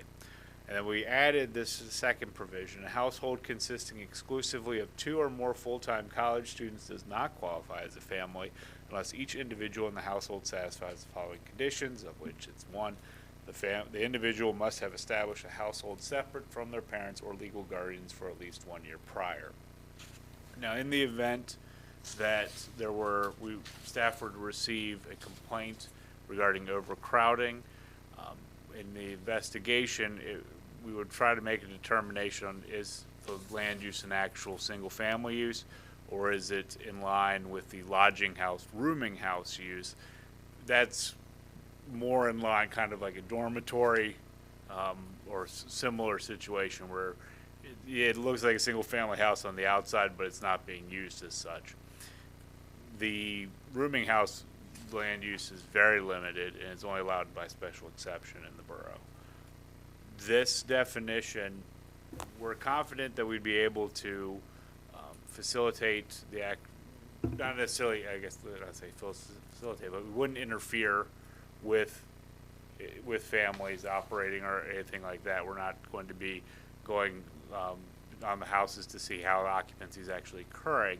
Instead, this would be for the situations where we have the ability to readily determine that the occupancy is such that it's going to be college students only living together for the purpose of economics. In my practice, occupancy as it relates to college students it's something that is generally pretty easy to prove. And it's also something where when it's not involving college students, it's generally very impossible to actually come to a satisfying conclusion. So this is something that we would take very seriously. And then when we had situations where there was questions about how the use is being applied, we would work with the borough solicitor, because it does become very challenging very quickly when trying to establish what is and is not a family.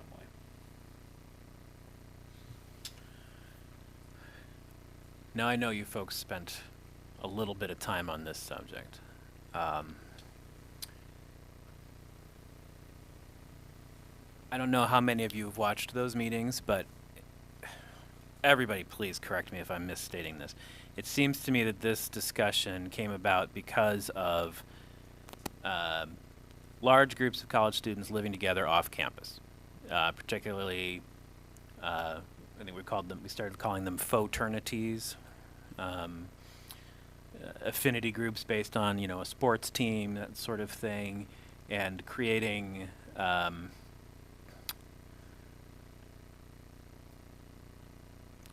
neighborhood nuisances for residential neighborhoods based on, the proliferation of sound and liquor and sleeping in yards and peeing in yards and stuff like that. So this was, I think, a direct result. The direct result of this was the attempt to use this ordinance to sort of control a situation which seemed to be emergent and a potential public nuisance. Is that correct or incorrect? I would say so. The planning commission could. Is that? I guess I would just expand it to say to preserve the idea of R1 and R2 being for single families and not for people joining together for, as John said, economic reasons because they're in college. Yeah, I guess I have trouble believing that large groups of sports team members are just not able to make their bills, so that's why they're living together. I think they were creating party houses to create party houses, right? It wasn't to ease their economic burdens, right? I don't know. That's a weird one. So I watched a lot of your discussions on this. I mean, show of hands, casually, who here thinks it's this body's job or this body's job to define what a family is, right? Like, none of us thinks that. So I want to make sure that we're not overextending our reach here, and I think there's been ample public comment at your meetings that we do not want to accidentally do damage to anyone's family, whether it's traditional or otherwise. So I just want to know, do you all feel confident that this definition, John, do you feel confident that this definition meets the goals you were trying to meet without limiting anybody's individual rights of expression or association? That was the consensus of the group. I do think, and I'll just speak for myself, I found John's giving us, I think you gave us 4 different options, John, from like most stringent to most flexible. Yeah, multiple options. Yeah, if you don't decide to do this today, I would actually encourage you to look at the ones that John gave. Because, John, you even mentioned that in some districts, it's no more than 2 unrelated people. So the definition of family is being taken up by other municipalities. Of course, in the discussion, we agreed we didn't really want to do that. But I would be remiss if I didn't say that there are some folks, maybe behind me, that are still concerned with this definition, that it does not have a number in there for the number of unrelated people. But ultimately, the Planning Commission decided to focus more on that second part and take the HUD definition for the first part. Mm-hmm. That's where we landed, but it was not universally accepted by the people who kept coming to our meetings. So I think that's important to share. Yeah. May I ask a question for either Charles or John? I know years ago the whole regulated rental unit ordinance was passed, and that's to not allow more than 4 unrelated people, correct? No, but that affects the family. So a single-family dwelling, you can't have currently more than 4 unrelated persons. Right. And I don't think it's anyone's attempt to identify what constitutes a family, right? I mean, I think what we're trying to address is this issue of these, single-family homes being turned into like clubhouses. Is that a correct assessment of it? I mean, it says definition of family, right? Like, so we do need to take care here. I think the folks coming to our meetings to talk about the definition of family was in response to houses, to your point, Patty, being turned into clubhouses. So I think we felt similarly as consensus, and me personally, to Mr. Moon, where we didn't want to be in the business of defining a family, and that there were other ways to deal with the issue of these pseudo-fraternities, including, I just read about all these quality of life ordinances that were passed, right? So we decided that we did not want to be in the business of saying that, 4, 6, 2, whatever it is. We were like, look, your family's your family. There's a little bit about college students in there that you have to establish your residence first. But otherwise, if you have issues with that, there's other avenues to deal with it besides changing the definition of family. Okay, thanks. So is there a staff recommendation here? We would recommend continuing with the definition as provided to the Planning Commission, and that they've provided in their recommended draft. If the council would like to see other versions or revisit this, we can provide additional information. Yeah, maybe we can see everything you presented when we meet again. Is anybody else, please? I'm not of the opinion that we should be having a definition of family anywhere, in my opinion. There are many people in this community that have a chosen family. There are young professionals. There are service industry workers that, for economic reasons, could potentially get together and be in a house together, and they are not related. But if you are going to go with this definition of family, I have two questions that are not. Patty, could you mute? I have 2 questions. That means us, not her. That I don't see in this definition. If you are going to use anything remotely like this definition, for example, it says, Patty, can you mute, please? For example, it says a child who is temporarily away from home because of placement in foster care is still considered a member of the family, but it doesn't really say a child who is temporarily away from the home because they're in college, but yet they might still be a dependent of their parents. It also doesn't include anyone from the military that may be away in service but still be a part of a family at home. There's so many things there about when you bring up definition of family. If we're going to include it, let's include it all, but I'm not in favor of making a definition. I think what we looked at was that I guess it's that first sentence, the end of it, it's just or a group of persons residing together. I think that's where we saw it as like, look, it's just permissive, right?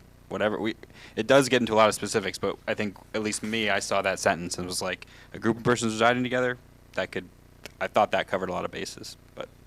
Right. I would encourage that it be very general like that. Once you start naming things, then you're going to have to name a lot of different things. If I might chime in? Yes, please. You also don't want to be discriminatory against any groups. And that's why it should be broad or go by the HUD definition. Yeah, that's what I said. I'm agreeing with you because of that reason. All right. We'll revisit that when we see what the different thing. I mean, if we're using the definition of a family to do the heavy lifting that we want the ordinance to do somewhere else, I don't know. Seems a little. And just so, since it was brought up about, I don't know what the term was, nuisance houses or party houses or whatever, this borough does have ordinances and laws in place to take care of all of those things, and we have an excellent police department and code enforcement officer. Thank you. All true. Okay. Is there a next topic? That concludes the major changes that have occurred between the drafts.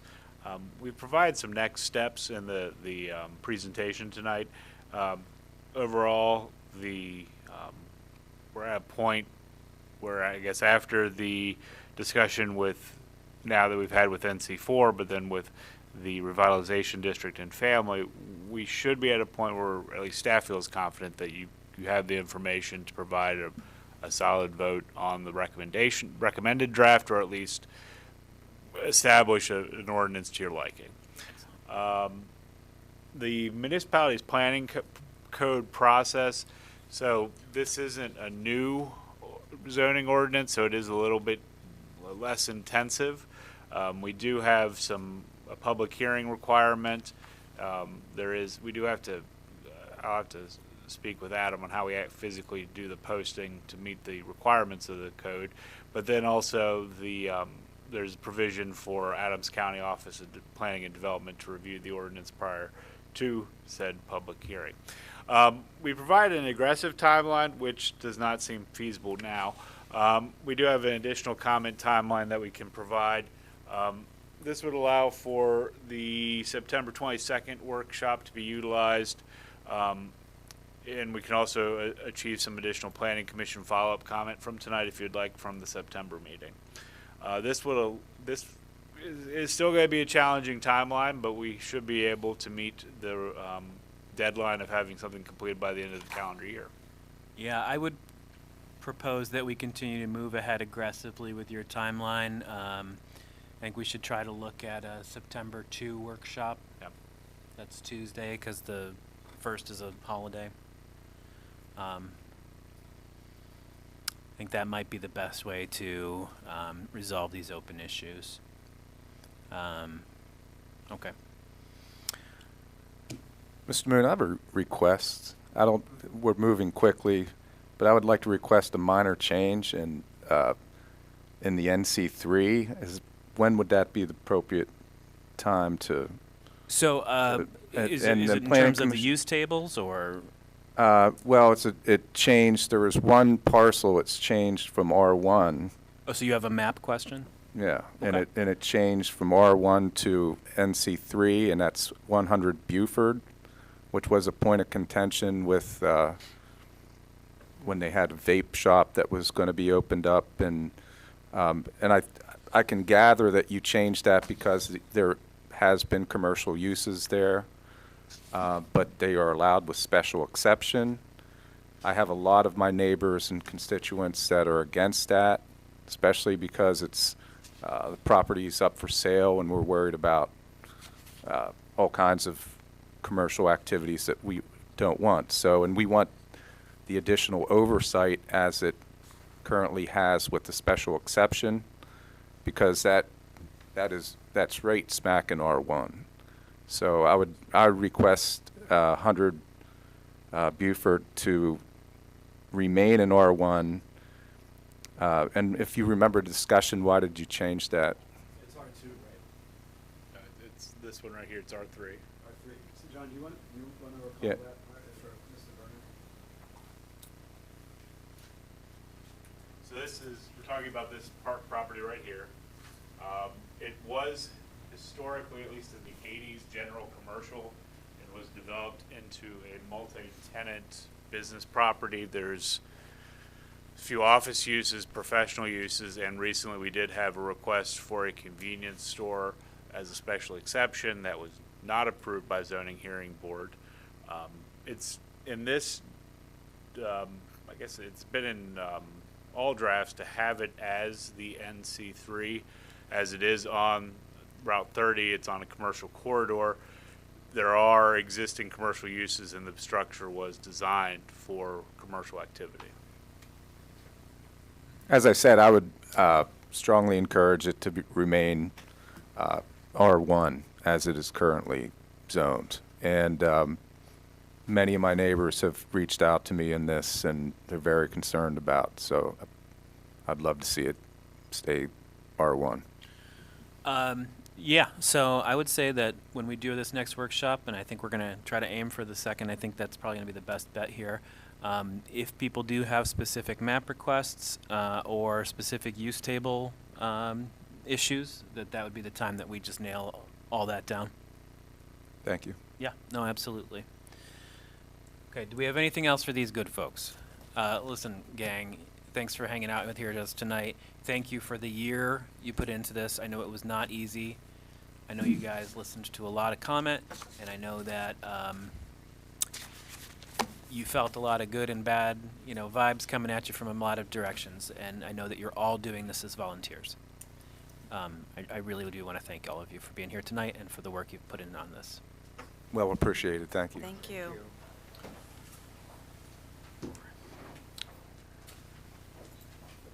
All right. Do we have anything else we want to cover on this, John? That concludes the presentation for this evening. Okay. Mr. President, would you want to take a poll so we can schedule the 2nd of September? if Everybody people cool with Tuesday the 2nd? We can even do it earlier if we want. We do it at 5 o'clock or 6 o'clock.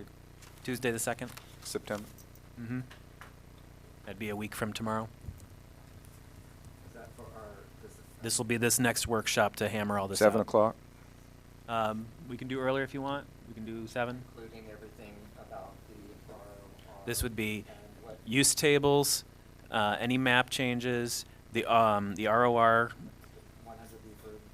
that'd be the map changes, and the family. Okay. You guys want to do it at 5, so we're not here till 10 o'clock? I'm okay with Is that. Would 6 o'clock work? Oh, okay. Okay. Would you be comfortable with the workshop being conducted and you could submit? Yep. Okay. All right. Patty, would that work for you? It does not work for me, September 2nd. All right. Is there a date next week that would work for all of us? Would the 3rd work? Wednesday the 3rd? Wednesday the 3rd, anyone? Wednesday the 3rd instead of the 2nd? Yeah. You'd be able to make that. Oh, good. Patty? Nope, sorry. Peter? All right. Patty, are you okay with us plowing ahead? Yeah, Okay. I don't want to hold it up. All right. 5 o'clock? Wednesday at 5 o'clock?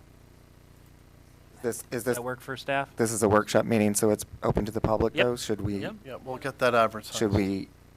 Is 5 o'clock okay, or should we do something later? It's up to us. When do we want to do it? I just want to make people happy. Good luck with that. Yeah, mazel tov. That's a losing battle. All right, let's go with 5 o'clock. All right, we will return to public comment. This second section is not restricted to items appearing on tonight's agenda. We do ask you to use the podium, use the microphone, and please state your name and address of residence. Hello, Nick Redmond, 138 Ridge Avenue. I just had two comments, one about rezoning, specifically in so this is me speaking as a member of the public, not a planning commission, but specifically in R1, we did not allow dwelling multifamily apartment as a housing opportunity, nor single-family semi-attached townhouse. And I feel like those are missed opportunities to increase housing within the borough. We have a lot of large buildings on these R1 neighborhoods, and so the multifamily apartment conversion is where you mess around with the inside of the building to make it multiple units with doing minimal things to the outside of the building, and so I think that's perfect for those areas to increase our housing stock. Also, I live in R1 on Ridge Avenue, and there is semi-attached townhousing, and it's fine. I mean, there's like 4 or 5 houses right there. It fits in with the neighborhood, and so again, I don't know why we would be limiting these housing opportunities in R1. Just because I think more housing is good. Second is actually a general, and if I'm wrong about this, please shoot me down, but the way that the agenda is advertised for these meetings, there's not a lot of information about what these new business items are, and maybe I'm missing additional documentation that is sent out, but for instance, like civil service regulations updates discussion, right? You're asking for public input at the beginning of the meeting on what that's about, or like, what are your thoughts on it? But we have no idea what that is, right? We have no idea that it's the police, that it's the chief. There's no context there. And so it's really challenging to offer our thoughts for all of you. And then sometimes these discussions are kind of like you're reaching a consensus and you're doing things within the meeting. So if there's any way for the public to get a little bit more context on some of these, like maybe some text or something like that, I think that would be really helpful as a member of the public, where I can say, this is something I want to chime in on versus this is something that I can read a little bit about and say like, oh, I don't need to, or at least just have some knowledge if I am going to chime in. So just my 2 cents. And again, if there's a way to get that and I'm missing it, I apologize, but maybe include that in those emails we get once a week. Thank you. Thank you. Public comment.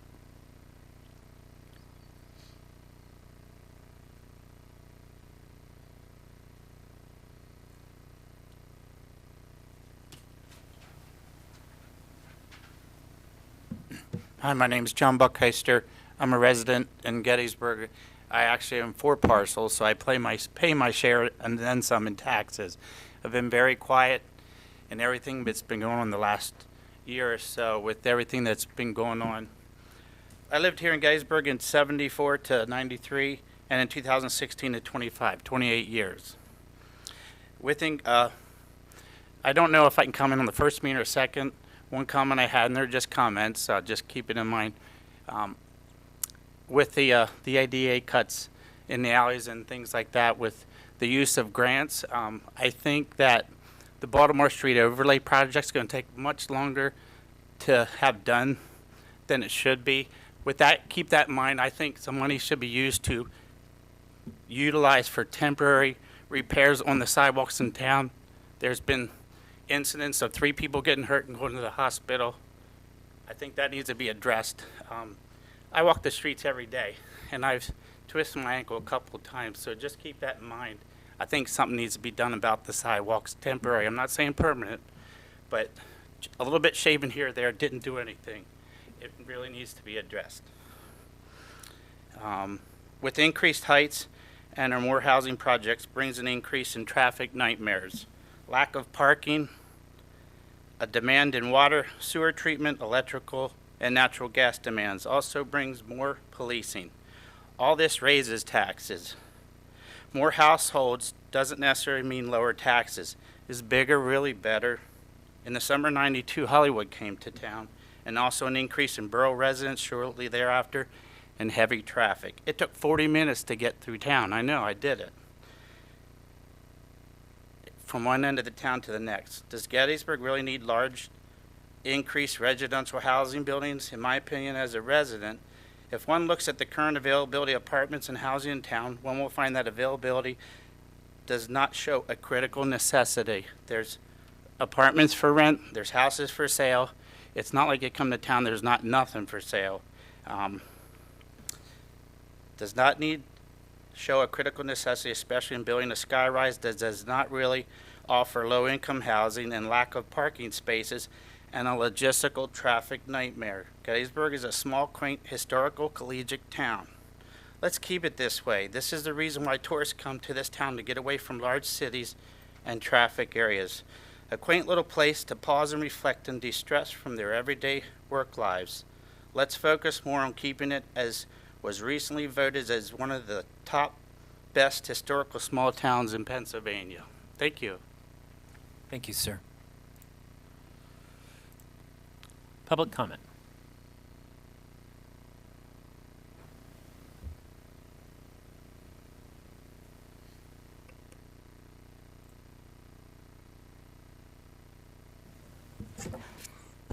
I'm Sue Sipperly. I live on North Stratton Street in Gettysburg. And just as you were talking, I just jotted down some notes.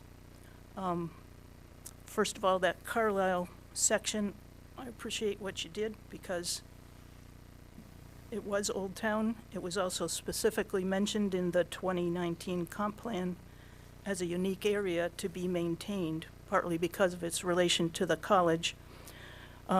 By the way, those motels do have potential for group living uses. I've talked to the manager out at the rescue mission. They could be a proactive preventing homelessness. Also, when you look at the list of uses in 2019, bed and breakfasts were taken out of the R2 zone because they competed with people who wanted to rent. And now it looks like they're being put back in, and I'm not sure of the reason for that. And I believe also fraternity is in that list as being a conditional use in R2. Right now, there aren't any fraternities allowed in R2, and I don't think there are any that exist in R2, and they do meet that definition more of a clubhouse. So I don't know why you would put something in as a use that would worsen the situation that people have been talking about. The revitalization thing, the 2018 ordinance had included a stepped design, which was a selling point actually for people because it seemed like the building wouldn't just be a big box, but that was something that this particular developer asked for a variance on that. So that sort of reflects that the original reflected that horizontal development idea and kind of a stepped up design. Might be worth looking at. And as far as the students, I've lived with the student issue for 25 years now, 26. And when I first moved to Stratton Street, there was a Hazel Alley Association, which was a neighborhood group that recognized that they could maybe work with the borough and the college and accomplish some improvement on the noise. And there was for a while, and now it seems to be sort of going back downward. We have a lot of, as people have mentioned, these faux fraternity things. So I think you can somehow do something about the student issue because they're supposed to be living on college campus now, but the ones who can afford it can still live off campus. So I don't know how that would be enforced, the definition of the students that's proposed. So I'd like to hear more about that. Thank you. Thank you. Any public comment?